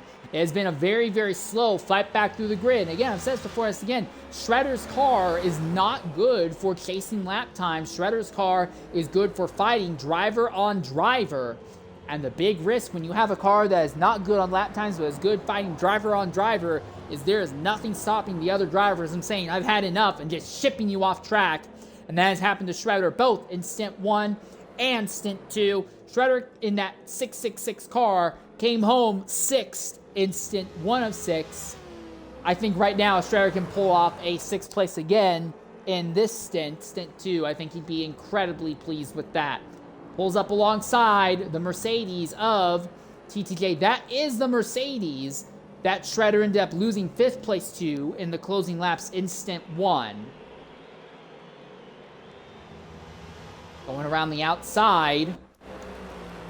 And TJ just seems to let him go. Does TJ have engine damage? No engine damage, but it seems like TJ just is going to let Shredder go. All right, at this stage of the event, let's look at the penalties that everyone has at this stage of the event. Railgun has half a second worth of penalties at the head of the field. Eddie, who is in 3rd, has 2 full seconds worth of penalties, more than anyone else. Virtuoso has 1 second exactly. Birchie7 has 1.8 seconds. Rexpertise and SRD Shredder both have 7/10 of a second of penalties. TJ has nothing. Spino has 6/10. AFC Hunter has 1.8 seconds. Warrior Knight and Jess Alexi both have half a second of penalty. Mullet and Purge have nothing, and Chief Wolfie has 7/10 of a penalty at this stage of the event. As Shredder continues to focus forward, he is now going to try and see what he can do to run down Rexpertise ahead. Position change since the start of the race. TBR Rose was way out of the top 10. That team was nowhere near the front early on, but they have been fighting up through the grid. They are up to 2nd. They have gained 10 spots, which that sounds incredible. But Virtuoso, that car was dead last at the start. He has moved his way up into 5th, so it's incredible what Virtuoso has made happen thus far today. No one else has done anything close to what they have when it comes to position gains. Railgun is running where they started. Paradise is running where they started. Rexpertise is running where they started as well. Shredder is down 2 positions. Again, they were knocked off and they're just trying to recover. TJ is down 4 positions. Spino, Hunter, and Warrior Knight all up spots. Chief Wolfie has only gained 1 position off the back of other drivers DNFing thus far. ASOT Purge, RP Mullet, and Jess Alexi are all down in positions right now. Birchie is also down by a significant amount. And that pretty much covers the overall movement up and down the grid for most of the field right now. As we look at our ticker once again, the gap between 1st and 2nd is back to being a little bit less than 9 seconds, and Eddie is slowly closing the gap back down between himself and TBR Rose again. But I have a feeling that between this duo, Rose has Eddie's number. Rose is able to go so much farther on these tires. I think Rose might go 15, 15, 15, and then 12 for the final stint. Do a little bit of a short fill, underfill the car a bit, have a shorter final stop, and have the car be lighter on the final run to the end.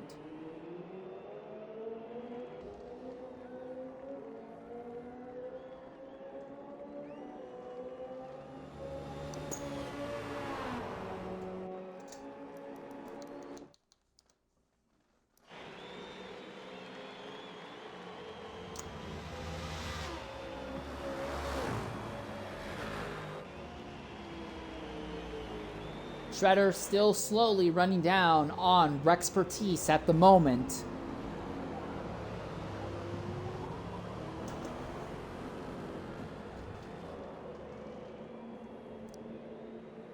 Most of the fights on track have pretty much evaporated.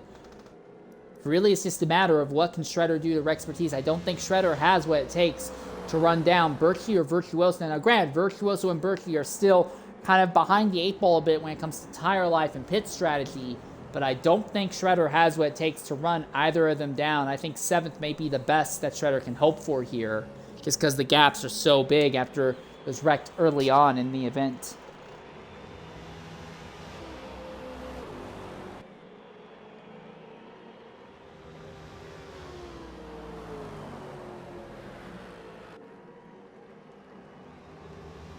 Big cloud of dust kicked up there. Gaps down to just about 1 second or a little bit less between this duo now. Shredder has absolutely left TJ in the dust and is muscling his way forward towards Rex Expertise. I said this car is not very good for getting lap times, but Shredder is making something of it here in Stint 2. Now within about 8/10 of Rex Expertise. Still not close enough to get a draft off of him, but he is running down that Lamborghini on merit. Real quickly looking at the tire life between the two of them. 28.2% for the Lamborghini. For the Aston, Shredder is at 28.4%. So they're pretty even on tire life, but Shredder is absolutely chewing into that Lamborghini right now. And again, the Lambo kicks off a small cloud of dirt. Now the gap is within half a second. This is close enough that Shredder should be able to get a bit of a draft off of this Lambo.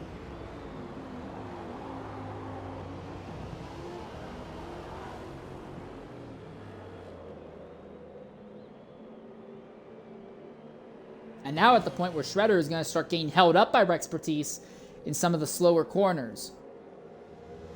And all the while, Shredder is kind of, while he's just now driven out of draft range, he had been kind of dragging TJ with him, so there is a possibility that if Shredder spends any significant amount of time side by side with Rex Expertise, it's going to drag TJ back into the fight, and TJ will be fighting with Rex Expertise as they were earlier as well.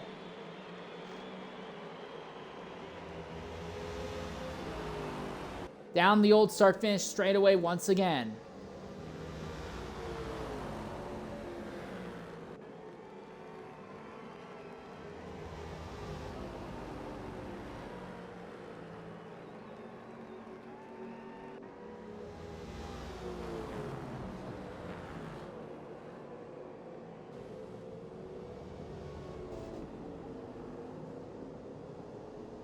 Gap is down to just about a quarter of a second, and now Shredder's going to have a fantastic draft off of that Lamborghini.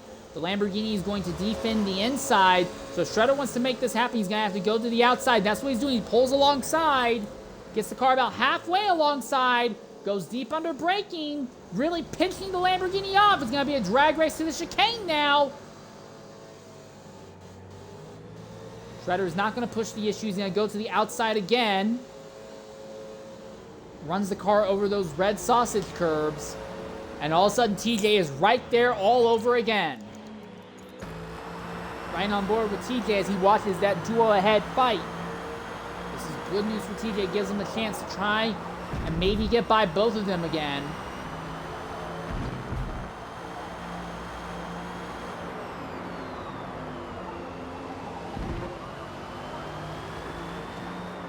Rex Expertise just denying Shredder the apex to every corner. Even if it knocks himself off the apex, he's just doing everything he can to deny Shredder a good run.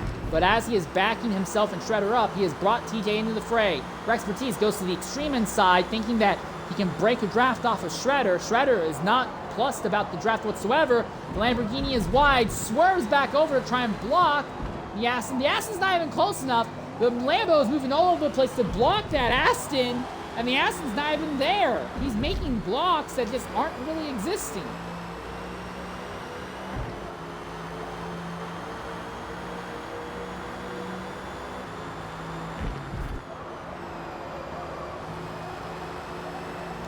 All right, down to Maggots and Beckett's again.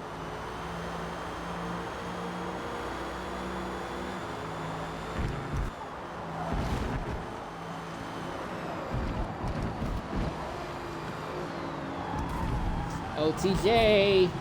All three of them all on top of each other. TJ seems to be the worst off of it. Lamborghini now tries to block the outside. I think Shredder's not close enough to make the move. Not this time. That Lambo of Rex Expertise is just doing nothing but doing crazy move after crazy move. He seems to think that Shredder is going to throw the car up in the corners, that he's really not even close enough. And now Shredder goes for that big dive, going to the chicane. I don't know what in the world he was thinking there. That move was never going to work. But now he's there behind the Lamborghini.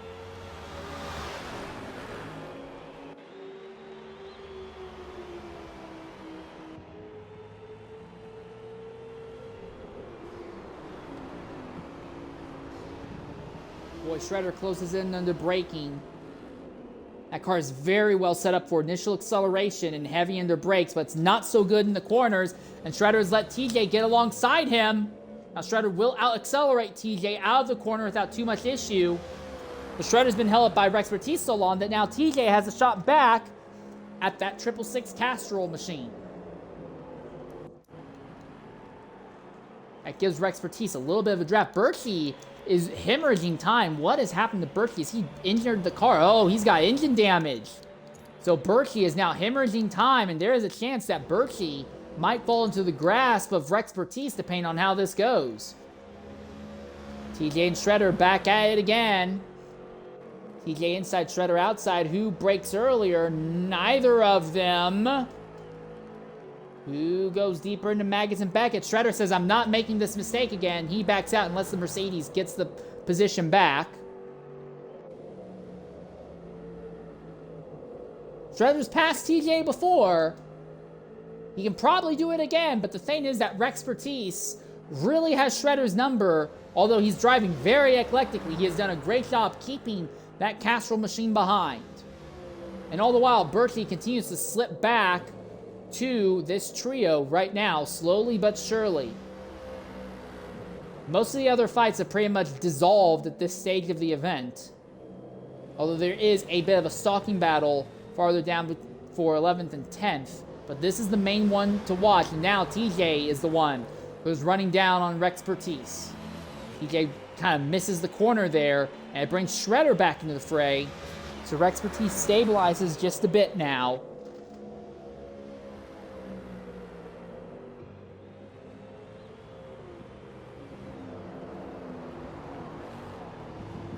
Anticipating the next round of pit stops to start for early stoppers. It will likely be in the next 3 laps or so.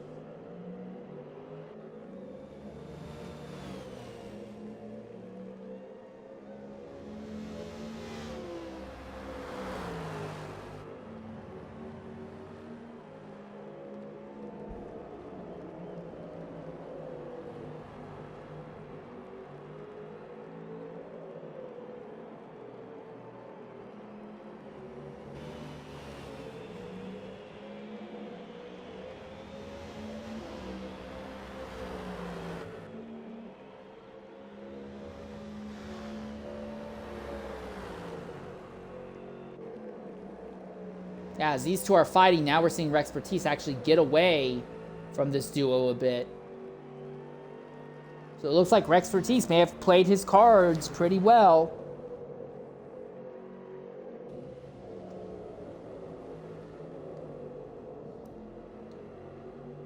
Virtuoso is coming to the pit, so yeah, pit stops. Now starting, final round pit stops for the drivers who have pitted early. We are going to go ahead and ride on board for a flying lap with SRD Shredder. When we come back, we'll see the majority of the field making their final stops of the day. Shredder pulls up alongside TJ around the inside. It looks like he's got the move. The Mercedes wants to make the crossover, but Shredder has that blocked off. It looks like Shredder has this.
Final pit stops for the majority of the field will be coming shortly here.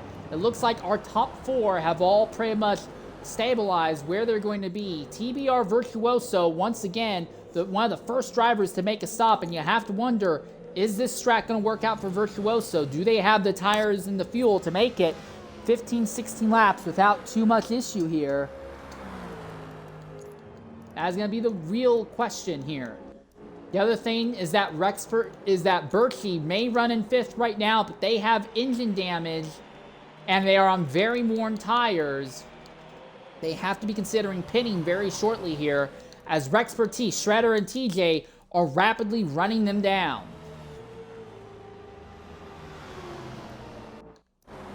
Shredder trying to pull back away from TJ so he can start trying to focus forward on Rexpertise ahead of him.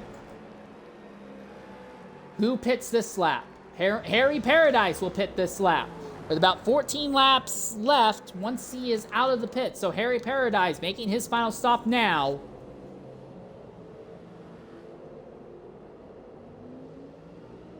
Does Birchie pit this time? Oh, Shredder went off circuit there. Shredder had a dreams moment there.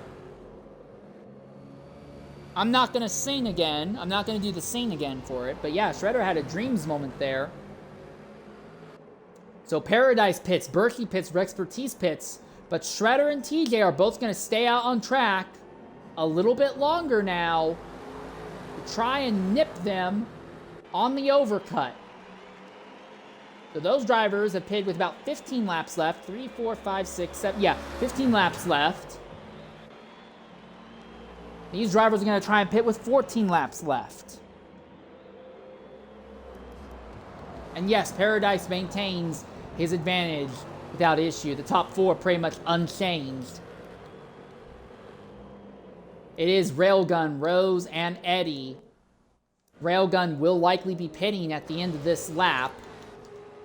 Closing up on traffic. It has taken almost 3/4 of the event for Railgun to catch traffic. They are coming in this lap.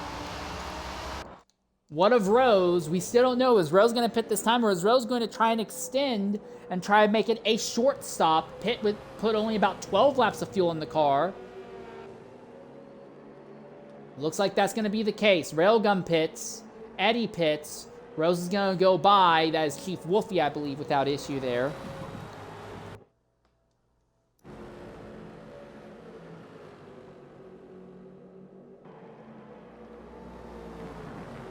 So Rose and Railgun have been your only 2 leaders throughout this event.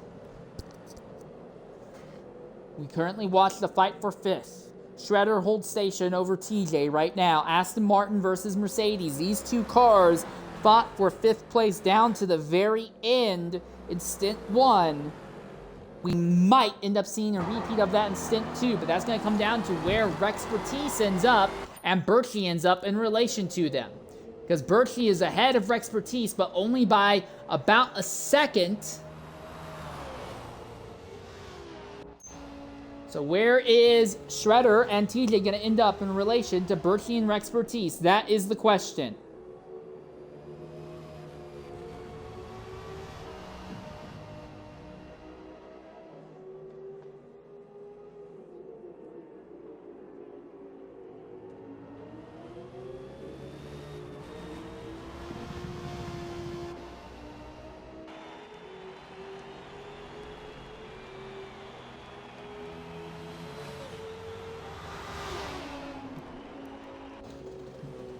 Birchie is by Shredder.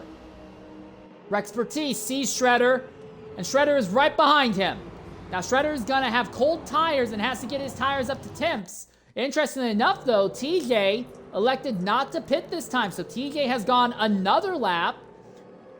Now TJ has some pretty worn front tires, but he is hoping that by pitting later, he can short fill, have a shorter pit stop, so this could get interesting. TBR Rose coming into the pits this time now, as does Alexi.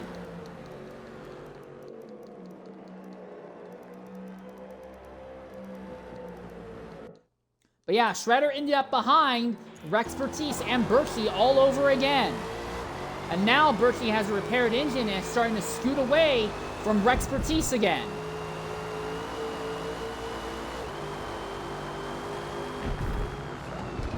Railgun retakes the lead from Rose as anticipated. We anticipate that Rose will maintain the majority of their lead over AFZ Eddie.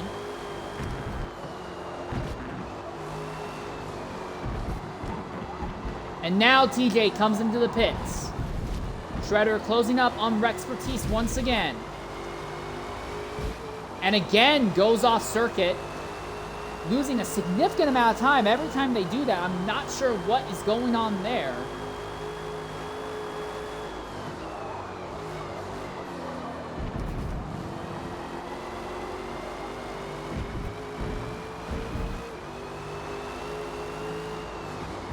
Where is TJ going to end up in relation to this trio?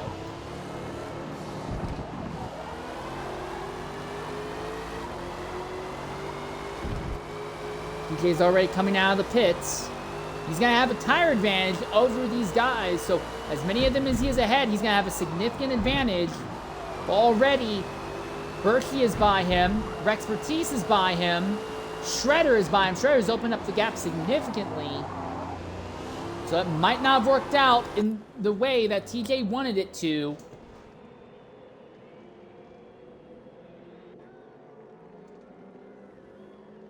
Oh, we just lost somebody else through disconnect.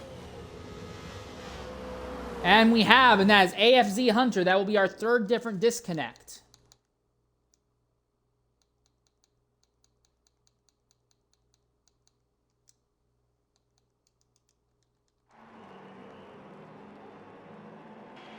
Shredder runs behind Rexpertise. He has a tire advantage over Berkey and Rexpertise ahead of him.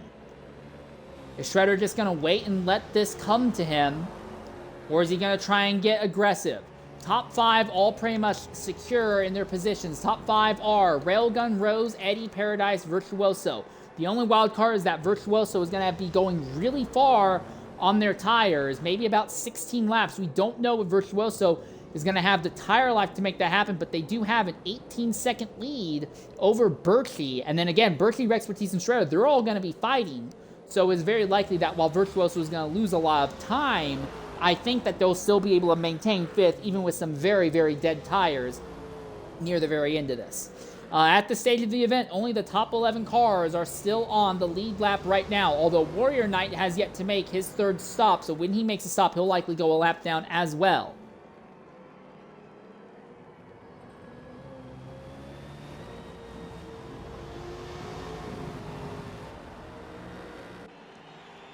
So Shredder is now right behind Rexpertise all over again. Rexpertise moves way offline to try and deny giving that Aston any draft down the start-finish straightaway. Shredder seems to be nonplussed about it.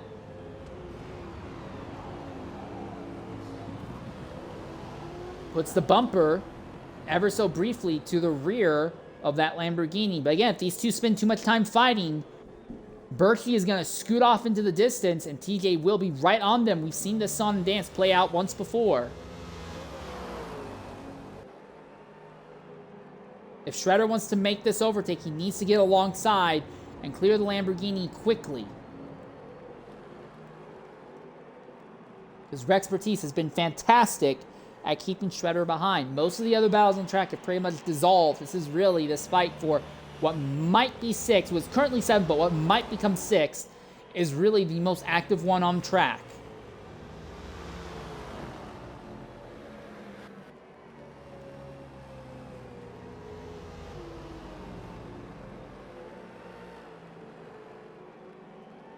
Rose has actually closed the gap down on Railgun to within 8 seconds. That is the first time in almost an hour that the gap has shrunk that much. And Eddie has completely fallen off of TBR Rose. Eddie's not at any serious risk of losing 3rd to Harry Paradise, but that is a very significant swing in fortunes, to say, for Eddie, who spent a decent chunk of this race in 2nd place.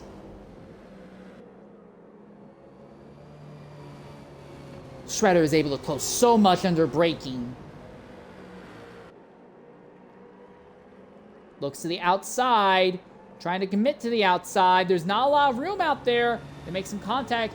The Lamborghini shuts the door. Now that gap opens up once more. And all of a sudden, TJ is coming back in the fray between this duo.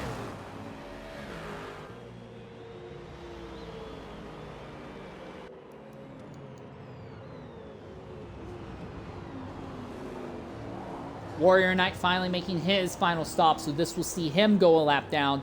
So only our top 10 runners at this stage of the event will still be on the lead lap as we are coming down to the last 10 minutes.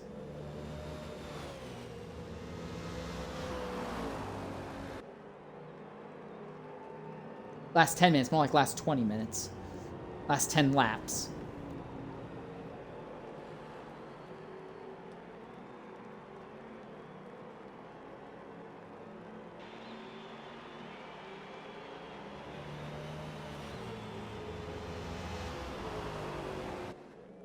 Berkey's advantage looks like it's starting to fade away again. Has he damaged his engine again? Yes, he has. NWR Berkey has damaged his engine again. It's not as significant as he did before, but he has damaged his engine again. And there is a significant risk that he falls into the grasp of Rexpertise, Shredder, and TJ. So this might be a fight for 6th all over again, and Berkey has a really bad time through Maggots and Beckett's that time. Loses a huge chunk of time.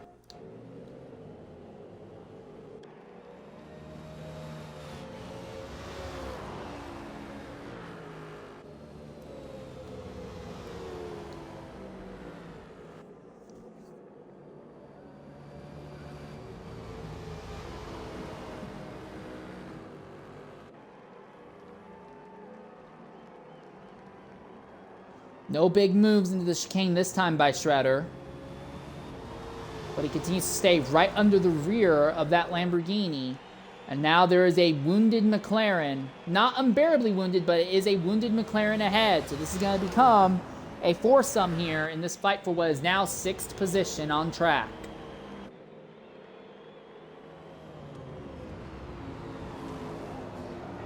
GTA Spino pitting. Now, I think he's far enough ahead. He should still be able to stay on the lead lap, but that basically locks him into 10th.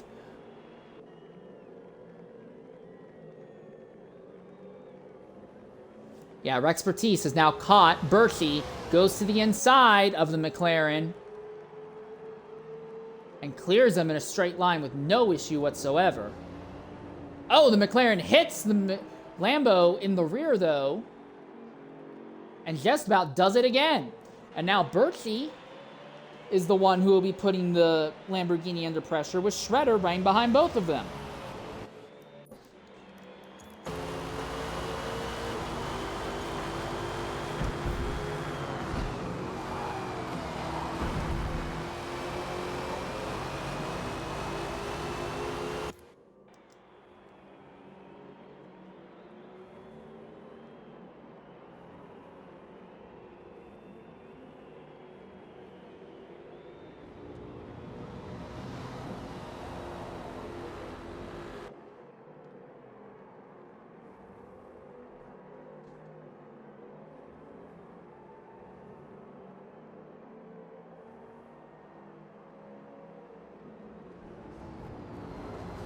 Shredder's trying to do it around the outside. That usually doesn't work. But he's going to make it work on that wounded McLaren. The McLaren's so down on power, he just can't seriously fight back. He wanted to go to the inside of the Lamborghini. The Lamborghini shut the door at the last possible moment.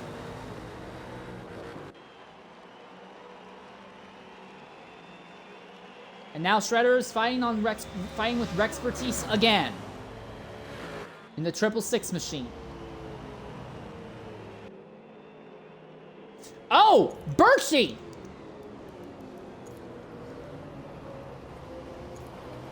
Well, we all know what happened to Berkey, but all of a sudden his car just shot off circuit there. That was insane. But he just went way off circuit, and that's going to put him well behind TJ. That pretty much locks him in the 9th, assuming that no one of these three ahead of him end up in an accident. So now it's back to Rexpertise versus Shredder.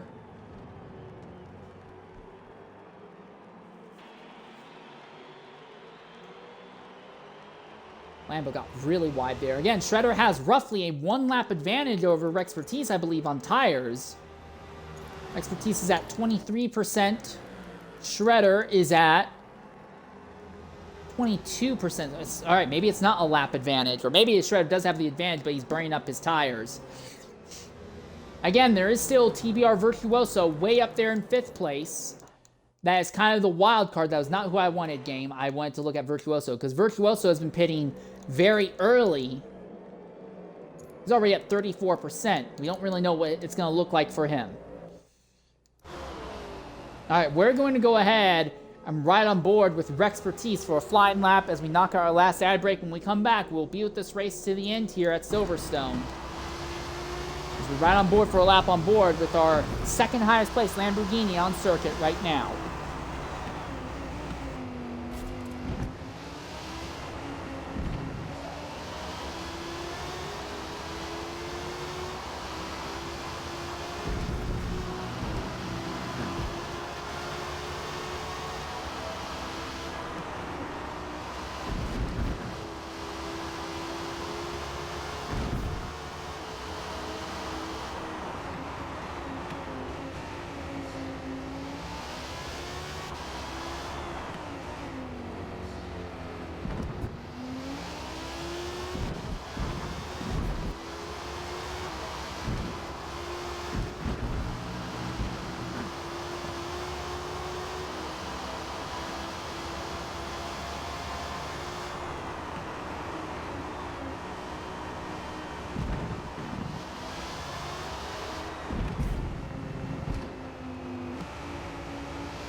I don't know what to say. This fight is so good, I just don't want to say anything and just let the racing do the talking for me. This is incredible. This is great. I didn't think Shredder was going to catch him, and he nailed Magnus and Beckett so perfectly. Got himself a fantastic draft, and he just went deeper under braking. And now Rexpertise is putting the pressure and putting the screws back on this asset. This is incredible. This isn't quite as good as the fight that Virtuoso and Bercy was having earlier, but oh my god, this is just great to watch. But it does look like for now, Shredder has worked his way up into the 6th position. He finished 6th in Stint 1, mainly because of distance penalties, but also just tire fall off. Penalties right now, oh my god, 3.2 seconds worth of penalties. That is... that's more than anyone except for the Chevy in 3rd.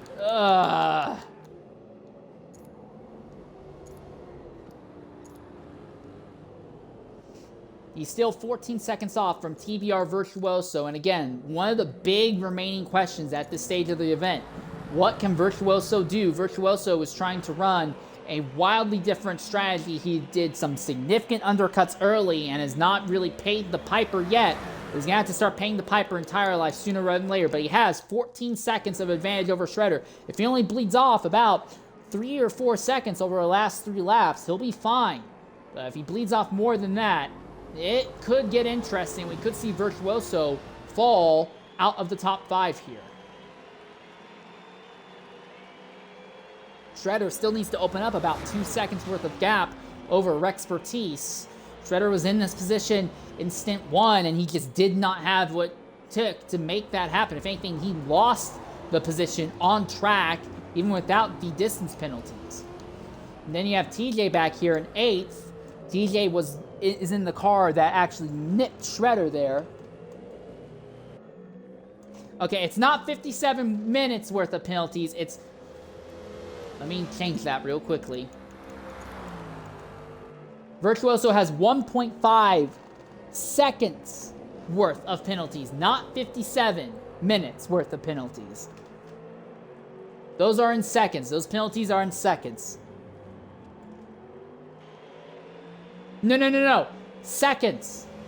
You know, the little small red hand on your watch that goes tick, tick, tick very quickly. Not the small, short, stubby hand that is constantly going through life like he's under a drunken haze.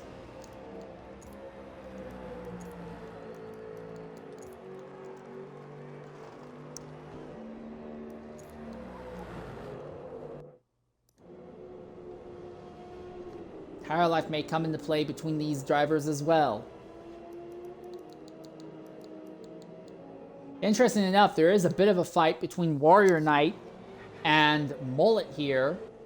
Both these drivers are running a lap down at this stage of the event.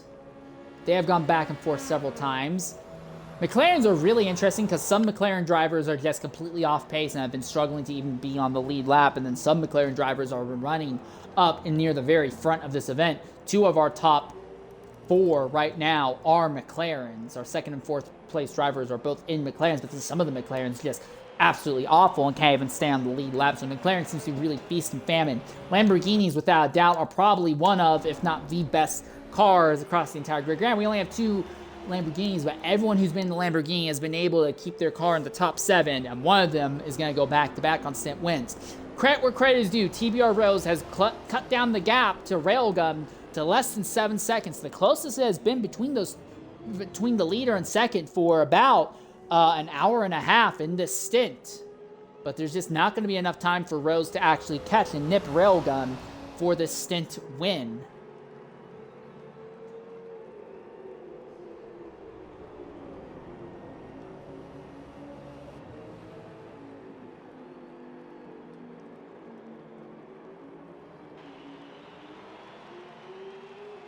Gap between Shredder and Virtuoso is about 14 seconds still. If Virtuoso is going to start dealing with any significant tire fall off, we expect to see it starting this upcoming lap when they hit 50%. And they're going to have 3 very frustrating laps to deal with it. But still, they have a significant gap over 6. I think Virtuoso might still be able to pull off this top 5 here.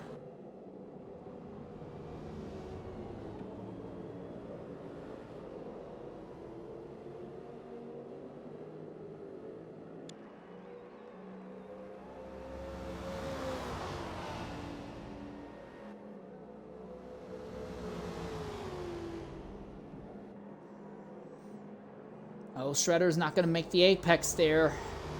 Yeah, really wide, and that's going to let the Lambo close in a bit. I think Shredder's burning off his tires, something nasty right now. He's at 40% tire life right now. Rexpertise in the Lambo on the other hoof. He is at 38%. So yeah, Shredder is burning off his tire life, something nasty right now. And that's just going to help Rexpertise out. That coupled with the penalties, I think Shredder's likely going to fall to 7th or maybe even 8th when this is all done. To think Shredder could likely be a little bit higher up the grid, but was spun and dumped by AFZ Eddie in the first 4 laps. Fell back to 15th. Gain as high up in 6 is respectable, but there's just no way I see that Shredder's going to be able to maintain this. Only way I can see Shredder still pulling off 6 is if Virtuoso completely keels over on track and falls behind Shredder and Rexpertise and TJ, because I think Rexpertise is going to nip Shredder with about 2 laps to go.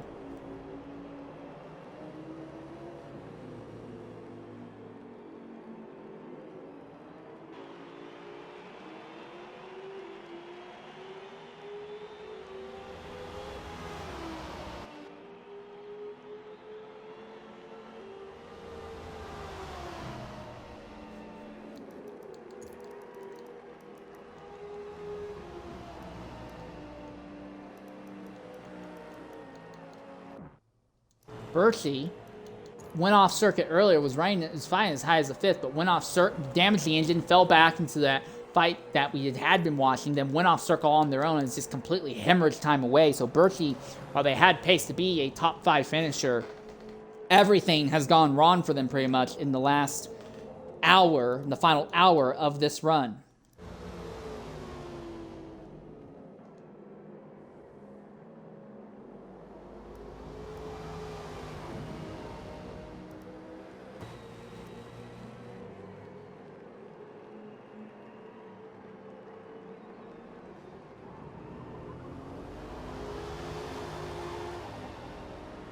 Three laps to go now here at Silverstone.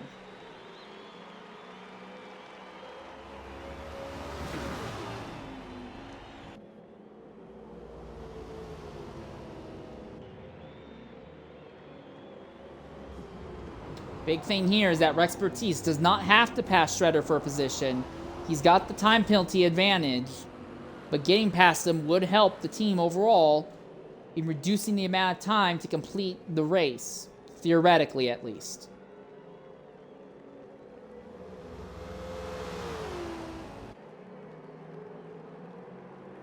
Here comes the move. Lamborghini to the inside.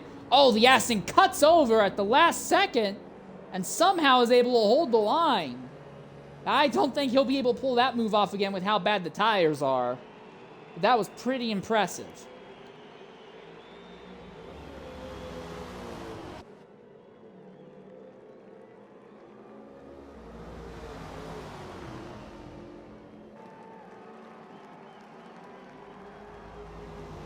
This duo of Shredder and Rex Bertice have lost so much time that even if Virtuoso starts hemorrhaging time on the track, there is no way he gets caught by them now.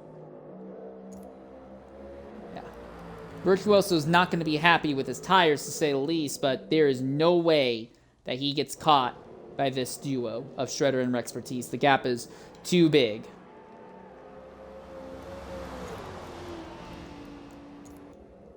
And in penalty, while Rex Bertice is starting to rack up the penalty as well now. Now Shredder would have to only be about 6/10 ahead of Rex Bertice at the end of this. But again, with the way the tires are falling off, I don't see that happening. The 666 car came home 6th in Stint 1. Might do 6th again here in Stint 2.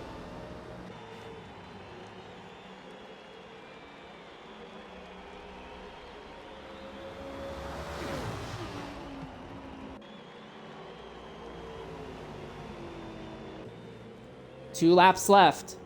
This is when I would anticipate Rex Bertice is going to get alongside and beat Shredder going through Sector 2 here.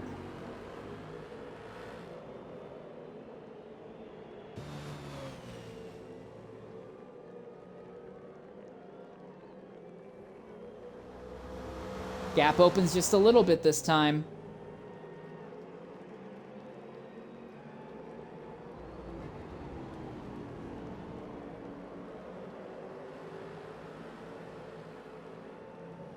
Rose within 7 seconds of your leader, Railgun, but still not going to be enough time for Rose to actually get up there and fight with Railgun for that victory here in the stint. But that gap hasn't ever gone bigger than about 11 seconds today, other than obviously the way pit stops have worked out.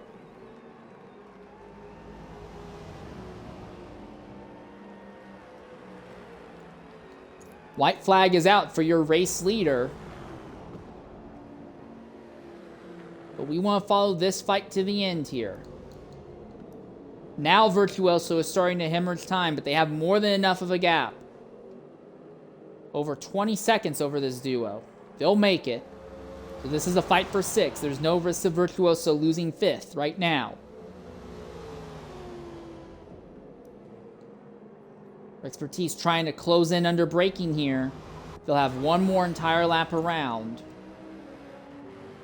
Rex's tires not quite at 50%. Shredders are in the 50% range.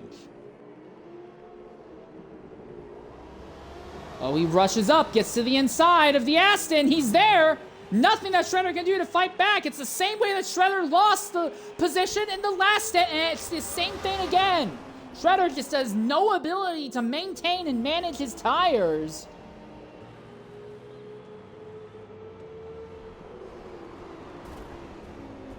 little bit of contact between the two now. But this fight is over.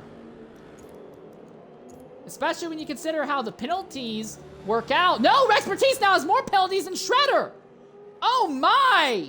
It's not by much, it's only 2/10. But if Shredder can pull something wild off, if they end up being side by side as they come across the line, Shredder might still nip them. I don't think it's gonna happen. I think Shredder's tires are too cooked. But it might not be over.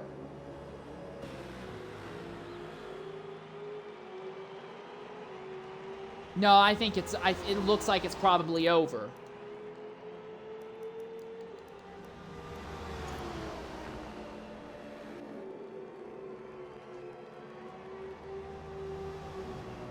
Shredder is right behind the Lamborghini again. Gets a toe off of him. Run down to Maggotts and Beckett's for the final time. This is where Shredder was able to close in a lot earlier, but now his tires are cooked. He's not going to be able to close nearly as much.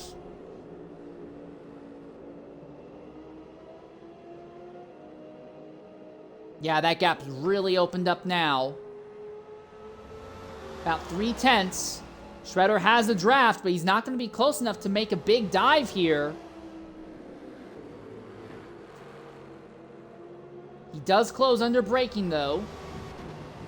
The gap is not going to be close enough for Shredder to take advantage of his very, very tiny advantage in penalties. He wants to try and make it side by side with the Lamborghini.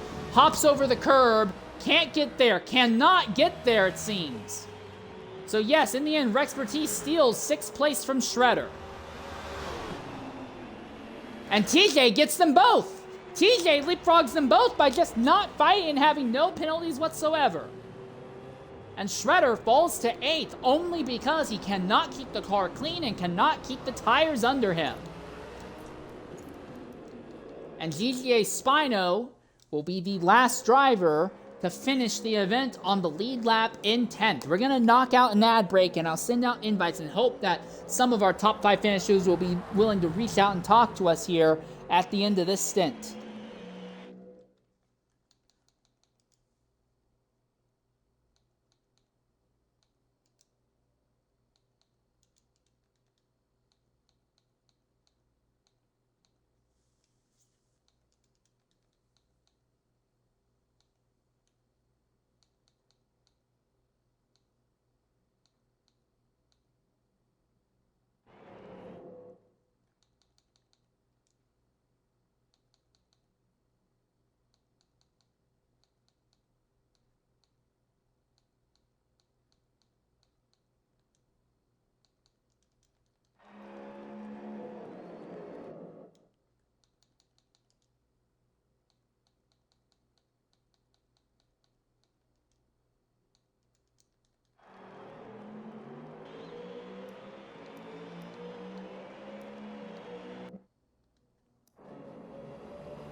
Well, yeah, so